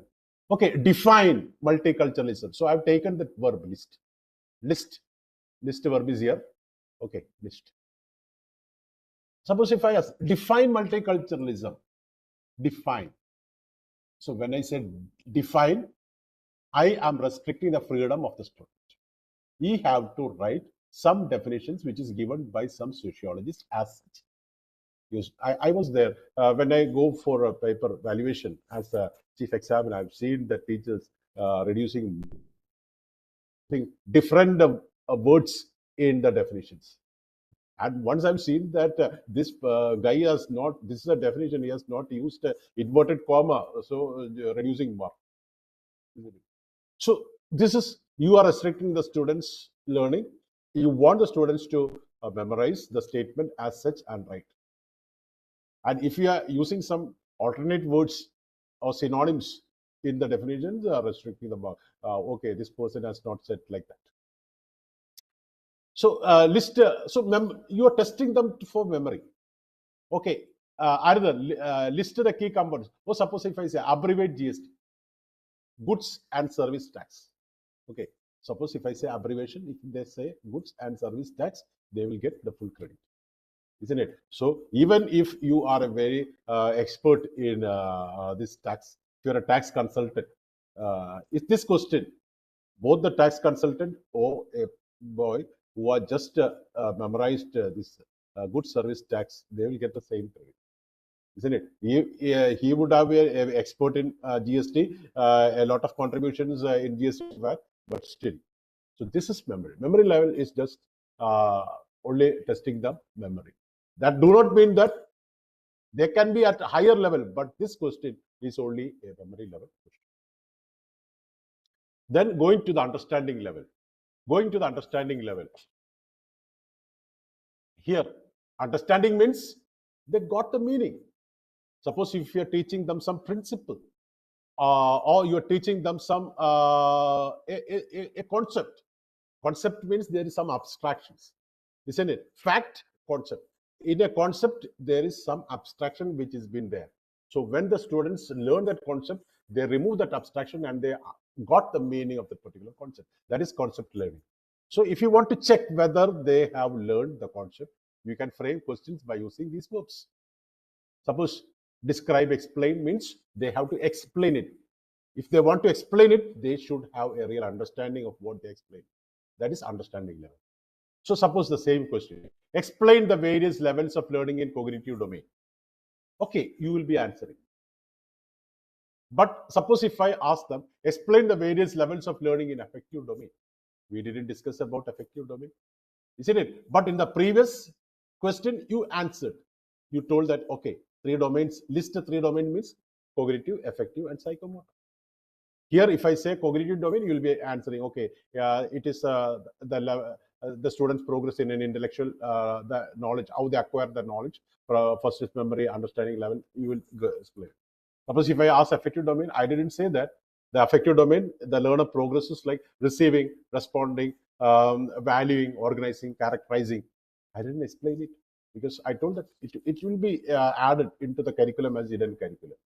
Suppose if I say psychomotor, I didn't say that the students progresses by imitating, manipulating, then perception, articulation, and then naturalizing. So, this learning progress like in a psychomotor domain. Okay, first they imitate, then they try to manipulate their own manipulations, then they make the things precisions, bring some precisions, then articulations and naturalizations, just like that. I didn't explain. But still, isn't it? You are able to write cognitive domain, but you are not able to because you didn't understand. So, for an understanding level, they should be able to explain from their own understanding. The previous question I asked define, so you have to write the definition of some of the sociologists. Now I am asking restate multiculturalism in your own words. So you are able to restate it when you have got a thorough understanding about that particular thing. Then you can restate. Okay, multiculturalism is just like a what you could say fruit salad. What is a fruit salad? Different fruits are there in your bowl with its own identity bound with the cream, isn't it? So in a multiculturalism, all the cultures coexist in the cream. Suppose if it is the culture of India, in the cream of nationalism, like that, isn't it? Suppose if it is a monoculturalism, all these fruits will be blended together to form a mixed fruit juice, homogeneous compound, isn't it? So in a multiculturalism, that means all the cultures coexist, isn't it? If they say it like that, okay, they understood the concept. Before I just asked to abbreviate GST. Now I am asking the students to summarize the process of computing GST. So they have to summarize, isn't it? Okay, what is the tax rate, like that, whether it is service or product, the rates as such, then says like to the progress they're explaining it. That means they have understood, not an abbreviation. So next level is applying. So applying means you are transferring your understanding, your knowledge to some relevant, to some situations whereby not unfamiliar, unfamiliar, whereby you are solving the problem. Okay, so that is applying. Applying means, suppose I've just told that we have been teaching the students about some computer program. So programming language, you are teaching about the programming logic, then about the syntaxes. Suppose if it is a Python program, you are asked them to write a program for a particular situation. So just transferring their learning, their programming logic and the syntaxes and the developer program. Direct application. So there you can use this. These are some of the verbs that can help you to frame questions. For example, Bloom's taxonomy. First, I asked you to list. Then I asked you to explain. Now what? I am asking you to transfer the knowledge of Bloom's taxonomy to the subject that you're handling and frame few questions. So what is happening there? You are transferring the knowledge of Bloom's taxonomy for preparing questions in the subject that you're handling. Suppose I am asking you, okay, frame 2 remembering level question from your subject. That means remembering level question means you're transferring the Bloom's taxonomy cognitive domain knowledge of remembering to your subject and preparing question. Okay, you are writing define Ohm's law in physics. Okay, define Ohm's law. That means they have to write the definition as such. That is a remembering level question. So this is what is happening in applying. So applying means transferring the knowledge to the relevant situations. Okay, next one. Demonstrate and calculate GST for a specific example. So before I ask them to summarize how to calculate GST. Now I am asking them to what? calculate GST. If I have given them a scenario. Okay, company want to calculate the GST. What is the GST tax they have to submit? So you're giving them a use case. So they are applying their knowledge in calculating the entire procedure, and they're calculating, and okay, this is the tax that comes in this way. They're really calculating, applying that knowledge and calculating. So that is applying. And analyzing, I told you that analyzing means breaking into different components and then applying your knowledge and try to find out. So breaking a complex problem, because the real world problem will not be direct application of a knowledge. You have to apply different knowledge together. That is why we say that project method. Project means you are dealing with some, what we could say, some wholehearted purposeful activity. So that will be a combination of different knowledge, just like that. So if you want to do breaking it into different components, and then you have to apply your knowledge into this component and try to break out, make some connections between them. So that is what really analyzing. So, if you want to make analyzing, okay, these are some verbs that may help you for this using these preparing questions for analyzing level. So here I would say what question? Our first question was list, then explain. Then I asked you to prepare questions. Isn't it? Apply Bloom's taxonomy, prepare questions. Now I am not asking you to prepare questions. I am giving you questions. I am giving you questions, and I am asking you to identify, analyze these questions and identify which level of Bloom's taxonomy this question could be connected. So what you will do? You will take one question, and then you will structure what cognitive challenge that question brings in the learner, whether it is connected with the memory level, or it is connected with understanding level, whether it is connected with application level. Like that, you are analyzing to which level it suits, and finally you say that okay, this is an application level question, or this is an analytical level question for answer. So that is analyzing. That is, suppose if you are in chemistry, obviously we will be familiar with salt analysis. What really it happens in salt analysis? You are giving them a salt. So what the students do, they take a small part of that and do some test like that, isn't it? A test for nitrate or sulfate or something like that. Different tests, they will be analyzing it, isn't it? If they want to apply nitrate test, they have to apply that knowledge. If they want to apply sulfate, they have to apply that knowledge. The different type of test they do, and they will identify finally on the basis of this observation, they will say that this is this test. That is analysis. So breaking a problem into different components and applying your knowledge and saying, isn't it? Suppose if you want to compare the approaches of multiculturalism in these two countries.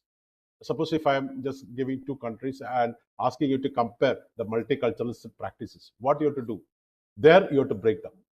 What is the form of the government in the first country? What is the form of the government in the second country?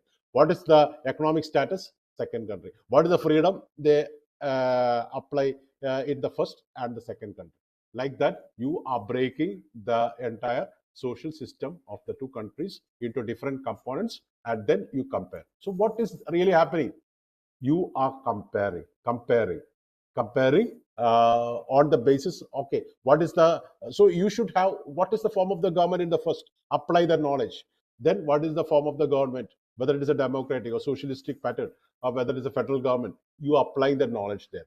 Then what is the status of the people? What is the status of the welfare? What is the industry which has been flourishing? Like that, you are comparing. So that means you are analyzing the two countries, isn't it? Their social system as such, you are analyzing, breaking it into, isn't it?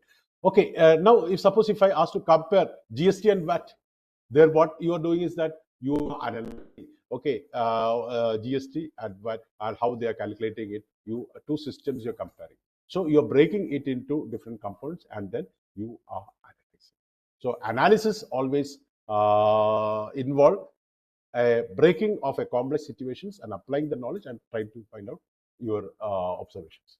Suppose if you are doing PhD, you will be setting objectives. Okay, each objective you will be analyzing it on the basis of different parameters, isn't it? You have different with respect to rural, with respect to gender, like that, with respect to different parameters, you will be analyzing the same objective into different tables, and then you will summarizing it to give the final result. So analyzing means you are drilling detail into each component, and then you are applying the knowledge and trying to find out the connections. And evaluating and analyzing, they are very close together. Through a thorough analysis, you can evaluate.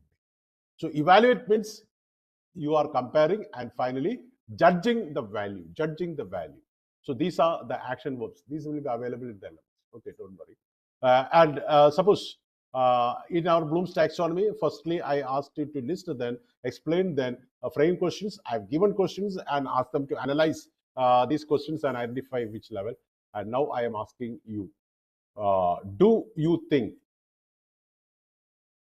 you could prepare questions of all levels of Bloom's taxonomy in your subject? It is not yes or no. It is not yes or no, but justify. If you want to answer this question, what is your prerequisite? You should know what is Bloom's taxonomy. You should have a thorough knowledge. You should have applied it, Bloom's taxonomy, for framing questions. And then you have applied it in many scenarios. You analyzed whether it is applicable in different scenarios. Then only you will be able to give your justification. That is evaluating whether Bloom's taxonomy. Or sometimes you will be saying, okay, sir, your Bloom's and taxonomy, everything is good, but it is not quite comfortable for my subject. Then I will ask why. So you will be justifying it.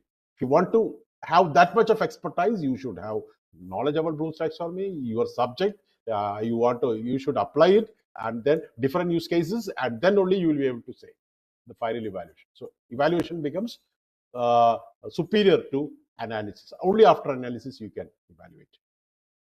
Suppose if I want to evaluate the impact of multiculturalism in your country's impact.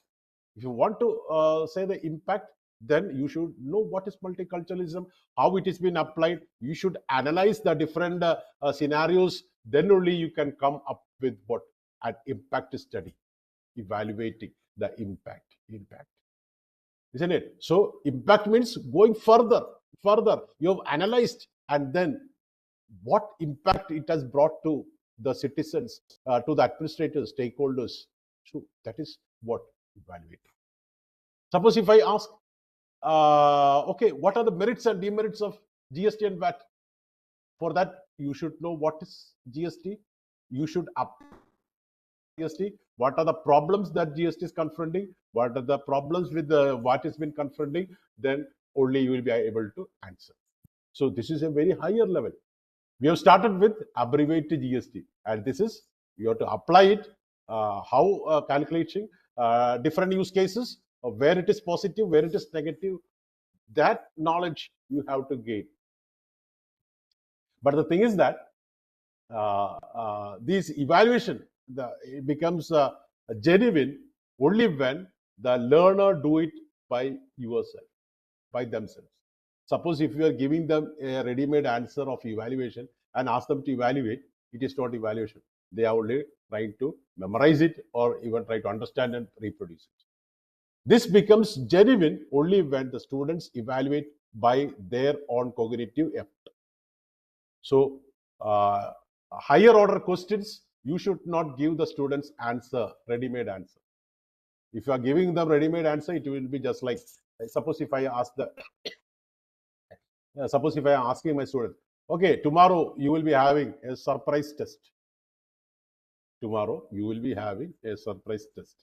Suppose if I say like that, they will think that, oh, this man has gone out of his sense. Tomorrow, what is the surprise in that? Tomorrow there will be a test. What is the surprise in that? It will be just like that. You are giving an evaluation questions and you are giving them notes in advance. Then what is the evaluation that the students are doing? No. So that is a fallacy that is often happening in our educational system. So higher order thinking skills should be brought about through their own cognitive challenge. Not ready-made answers should not be given. Okay. And creating means, okay, you are going beyond your evaluation to some new contributions to the knowledge system. This is what for analyzing. Okay, I have just given you a scenario. Analyzing, you are breaking them into different components and then apply your knowledge and trying to find out. For creating, there is a synthesis which is happening. Your knowledge is been combined together to create some new things. So a synthesis is been happening. The synthesis of your experience knowledge will be combined together to form some new thing in creating. So use old ideas to create new one, not copy paste the ideas. Combining your different parts to find a new whole, a new solution for the problem that is confronted. So now I was asking that, okay, whether the Bloom's taxonomy, and you analyzed and said that, no, sir, your Bloom's taxonomy is good, but it is not answering my question. So what next? We have to go ahead and find out some other classification which is compatible for our purpose. That is how creation, that is how necessity is felt in the previous slide. It is not answering.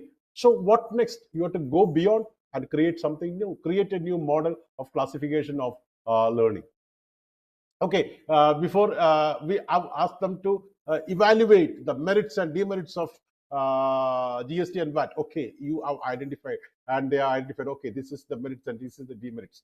Now I can ask them, develop a new tax model incorporating the strength of both GST and VAT. Suppose if I say that like that, that is how research happens. You have to combine, you have to fix the gaps or combine the positives and create something new. That is how some cognitive level creations that is should happen. Or suppose if it is a computer program, directly preparing a program is application. Suppose if you want to design an ERP, that is creating. That is different use cases has been integrated together. Their requirements are putting together, and you're creating a design. So that is a higher level project. So normally in examinations, we can give questions up to, okay, some analytical level questions. You cannot give a create level question. I've seen many of the, obviously in some scenarios like art subject, okay, some thing could be given, some literature based or some could be given. But really the create level questions are intended for the students, like projects are there. In a 2-hour examinations, you should not, you cannot ask the student to create a new taxation model or a new model. That is, it's absurdity. So it should have, and how can you give a, what you would say, a scheme of valuation? Because create should come from its own idea. So how can you fix a this scheme of valuation for it? So up to some understanding, up to some analytical and even evaluation can happen in a paper pencil test. And obviously, we should. That is the importance of projects. The students, when I go for project evaluation, my first question is, what is your innovation to this project? So they have to contribute something new, create something new. That is something important. So obviously, when we think about examination reforms, definitely it is this says that we have to take the students to higher order thinking skills. So obviously, in the new educational policies 2020, autonomy is the watchword. Even the students are given autonomy for multiple entry exit. Teachers are given autonomy. The institutions are coming to an autonomous status.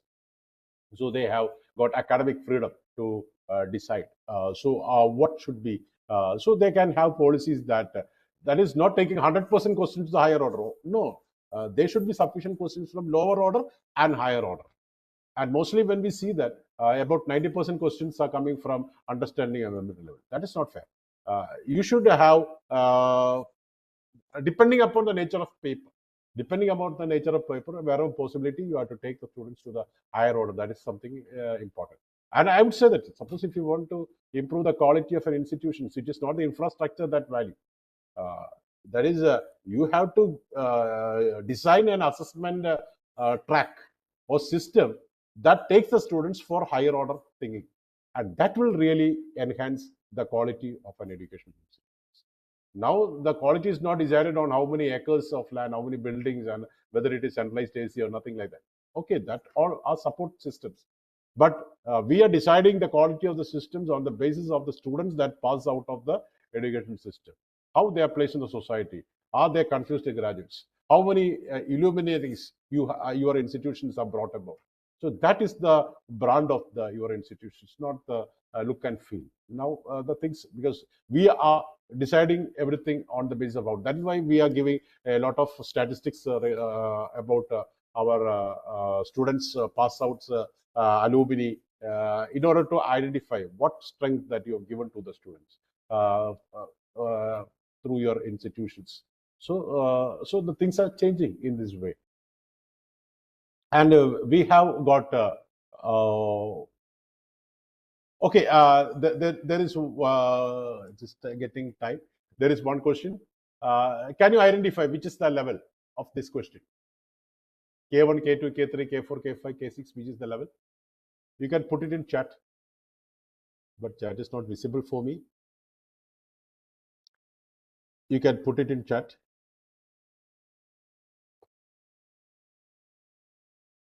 The students learn from notes. What they learn? The answer to the question. Analyze the motives of the speech of Mark Antony. Okay, this is a very famous thing. I came to bury Caesar, not to praise you. What is the analyze the motives? The question, motives of the speech of Mark Antony in Shakespeare's play Julius Caesar. Isn't it? The student learns from where? Notes. The teacher have analyzed and give them notes and ask them to answer this question. So, what is the level? What is the level in the sense? What is the cognitive challenge?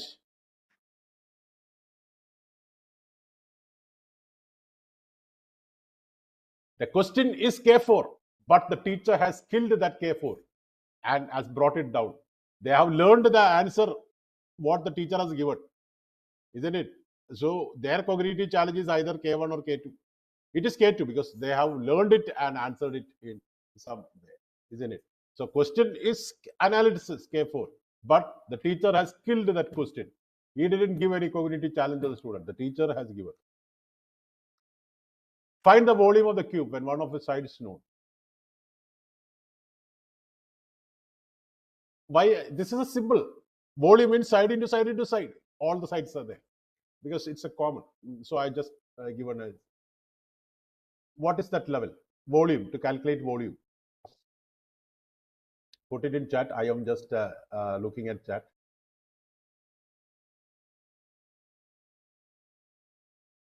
Okay, most are telling apply, but apply means when we say some calculations involved, apply. Actually, this is not apply. Volume formula is side into side into side. Suppose if I say that the cube is 10 units, the 10 into 10 into 10. So application is, this is just substituting it. Giving a formula and substituting is just okay, understanding level or even memory level. It is not beyond that. Suppose if I want to put it as an this question, I have to just give them a scenario that okay, water is flowing into a tank, a cubical tank, which is of this 2 meter cubic height, length, breadth all same.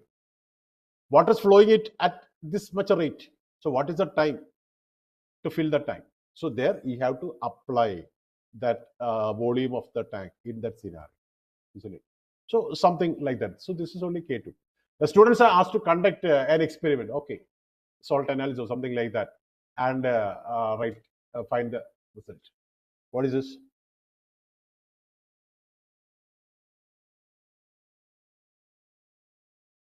Analysis. Students are asked to conduct an experiment, examine the result of the experiment, and record its conclusions. So okay, so you have to conduct that experiment and then here to, so this is a K4 level. Debate and pros and cons of net banking. I will just speed up because now it's already 8, 9. Okay. Pros and cons, merits, demerits.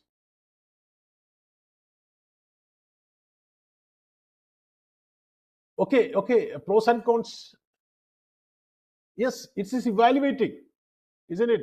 That means it is evaluating K5. Match invention and inventors. Book and authors.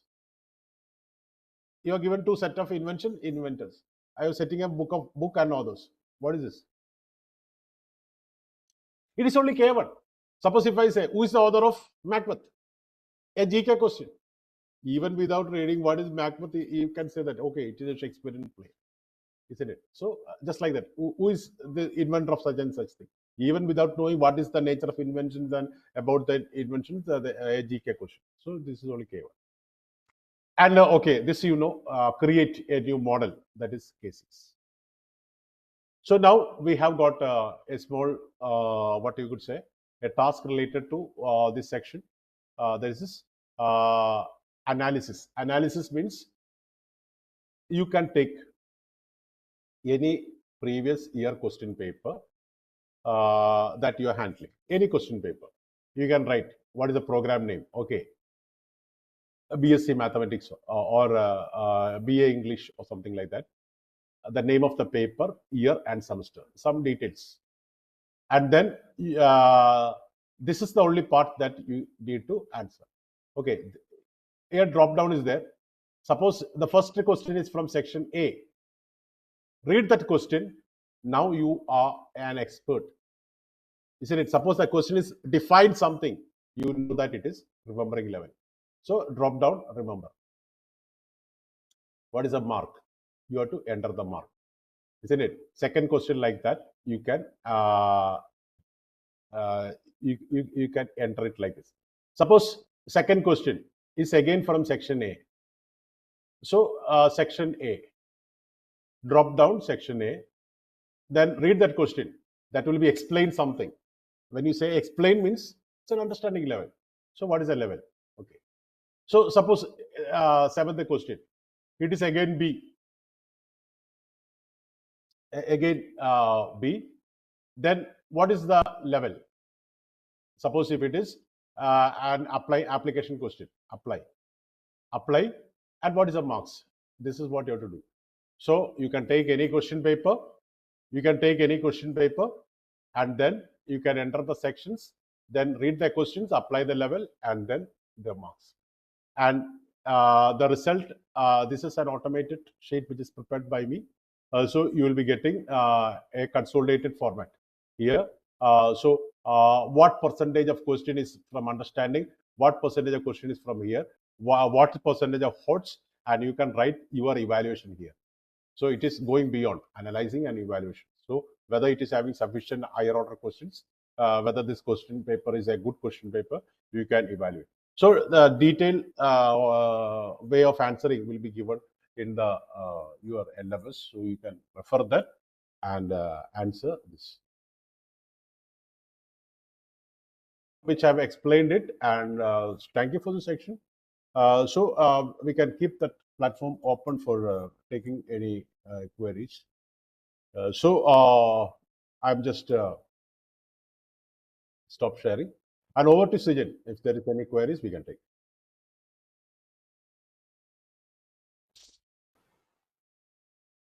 If any of you have any questions to Dr. Sunil Job, sir, you can post it in the chat and we'll take it.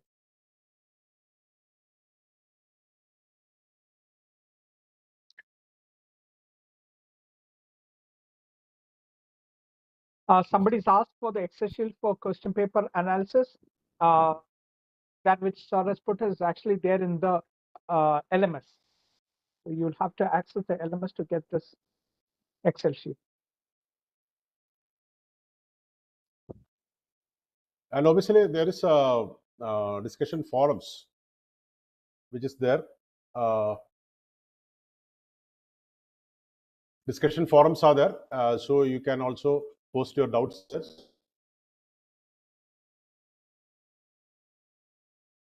collaborative discussion.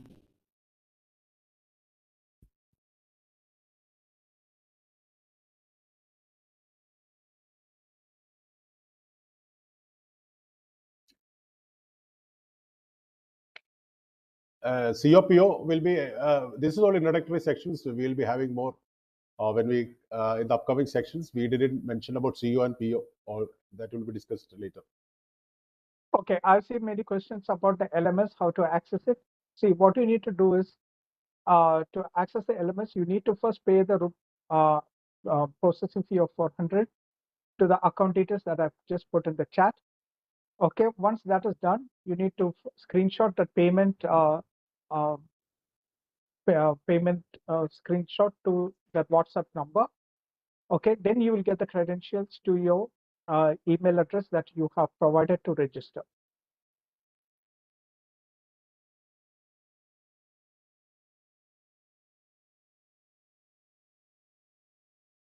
Those who, yeah, if you cannot attend the session, you will get the recorded copy, but it will be available in the LMS only. So you have to access the LMS. So you will have to make the payment for the LMS to get access to it.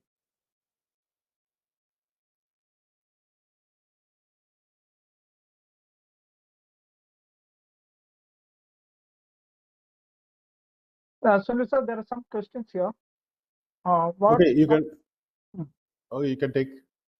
What are the teaching tools suitable for higher order learning?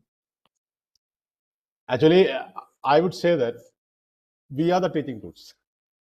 There is no separate teaching tools.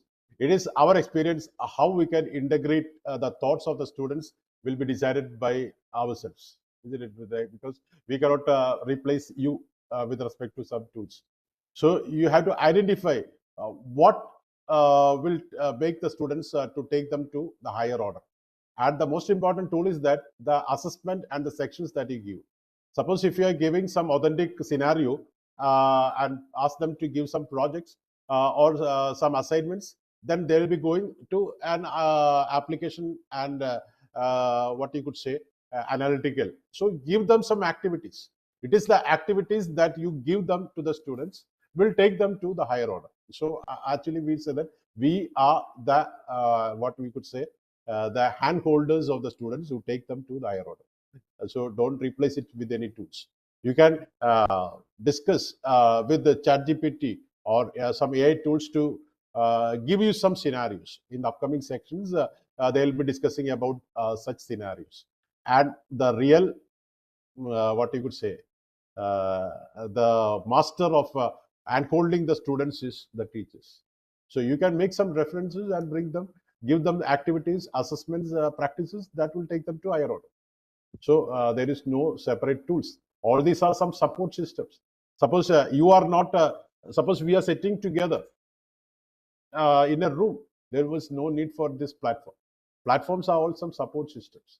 The thing is that the activity we generate will take the students to think. Okay. Okay. I think I've answered. Yeah, all right. Okay. There are some people asking for the LMS and they have made the payment. See, if you have made the payment, you have to share the screenshot of the payment to the WhatsApp number that I've provided in the chat.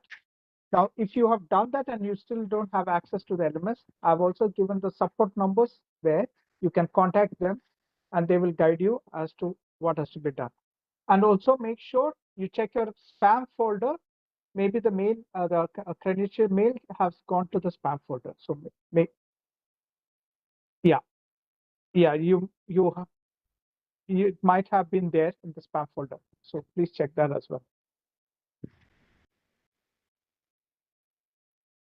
I think is there any conditions for mandatory action verbs should be included in the questions? So action verbs will make some transparency. That's all. It's only for making some clarity on what should. So if you read the question, what is the cognitive challenge or what the action that the students should do will be reflected in that question. So it is a good practice to include action verbs. So even without action verbs, it is the teacher, you can just identify what is the cognitive challenge your question is bringing in the learner, isn't it? Suppose if I ask this define something, or what is, when I say what is, there is no action verb. So what is means they have to explain it in that way. If I say explain or what is, that is they are putting it. So the question has implicitly involved what is demanded from the students. But it is a good practice to incorporate action verb that can make things more clear.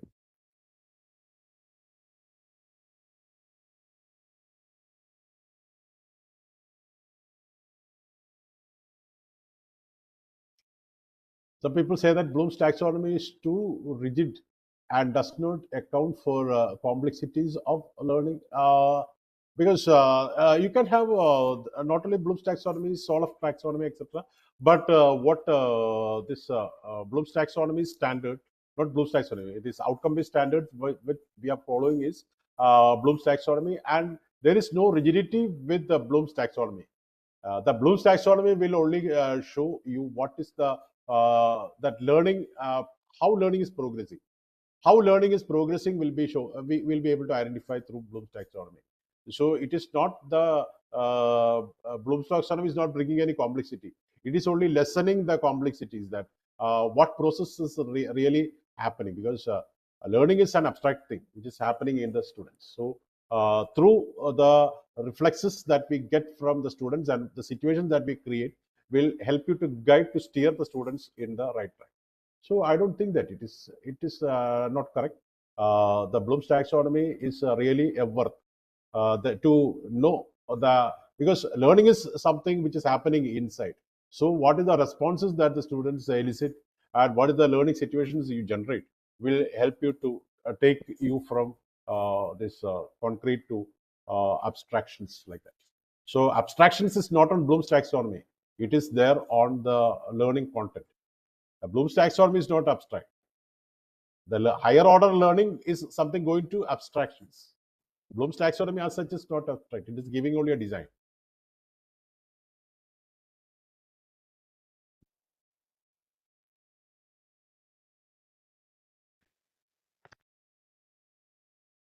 CO measurements is this is the first class on taxonomical level. In the upcoming classes, there will be sections on CO calculations and all these things will be there. So don't worry. Be patient. Everything will reach you at the right time. So don't get worried. How will you give weightage to Bloom's level while preparing the question paper? And don't capitalize on Bloom's. That is the Bloom's level taxonomy is something that is reminding you to take the students to the higher order cognitive level that makes them more and more productive. So the thing is that not Bloom's level possibility of your course. So suppose if you're handling a foundation level course, you cannot expect the students to go and create something. So it is the possibility of your paper and should decide to what level you have to take the students. And Bloom's taxonomy is giving you an insight that if it is possible to take the students to an analytical level, you should not keep them low at an understanding level. That's it.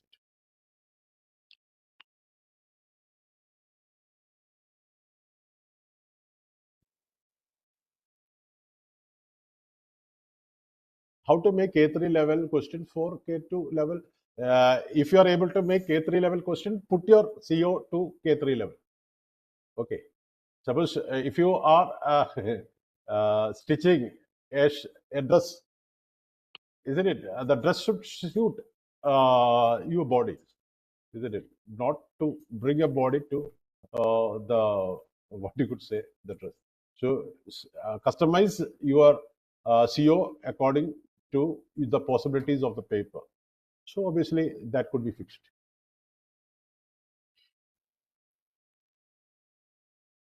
Which level should be maximum in the question paper? You have to decide. But that is what our today's assignment is all about.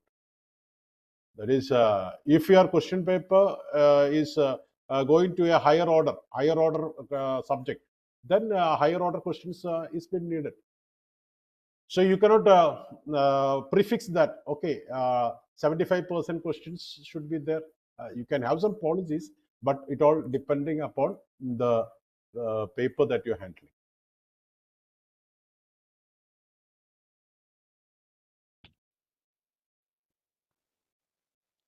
So I think most of the questions are answered, and if you have further queries, don't hesitate to put it to the forum. We can, will be, not only me, many resource persons and other experienced candidates who have been attending, maybe visiting the LMS, and they'll be sharing their viewpoints.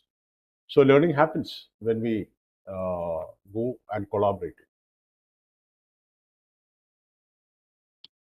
Thank you very much, Sunil Job, sir, for the wonderful session. We will have one more session of Dr. Sunil Job, sir, on the day after. So you can further give your questions, ask your questions there on that day. And he will be taking another session as well. Tomorrow's session, by the way, will be on practical insights into OBE, a Canadian perspective on implementation by Dr. Thomas Verghese. So please join in on that for tomorrow at 7 p.m. sharp. We will start at 7 p.m. sharp. Okay. Yeah. Thank you. I'm leaving. So I think we shall meet day after. Tomorrow, probably Thomas Verghese will be there. And I'll be having a section on outcome-based educations. We have just only a fundamental section on Bloom's taxonomy. Then we'll be going detail into outcome-based sections in the upcoming sections. So Saturday. thank you. Have a pleasant evening. Good night. Thank you very much, sir. Thank you, and see you on Saturday. And we will see you all tomorrow at 7 p.m. Please join in for tomorrow's session. Tomorrow's session will be on practical insights into OBE, a Canadian perspective on implementation by Dr. Thomas Verghese. Thank you, everybody. Thank you for your patience and time. Thank you for joining this session. Those who wish to access the LMS, I've put the details there. Please make the payment to the account detail I've put there, and then share your payment details to the WhatsApp number that is provided, and then you will get the credentials to your email. Thank you, everybody. See you tomorrow, and have a pleasant evening.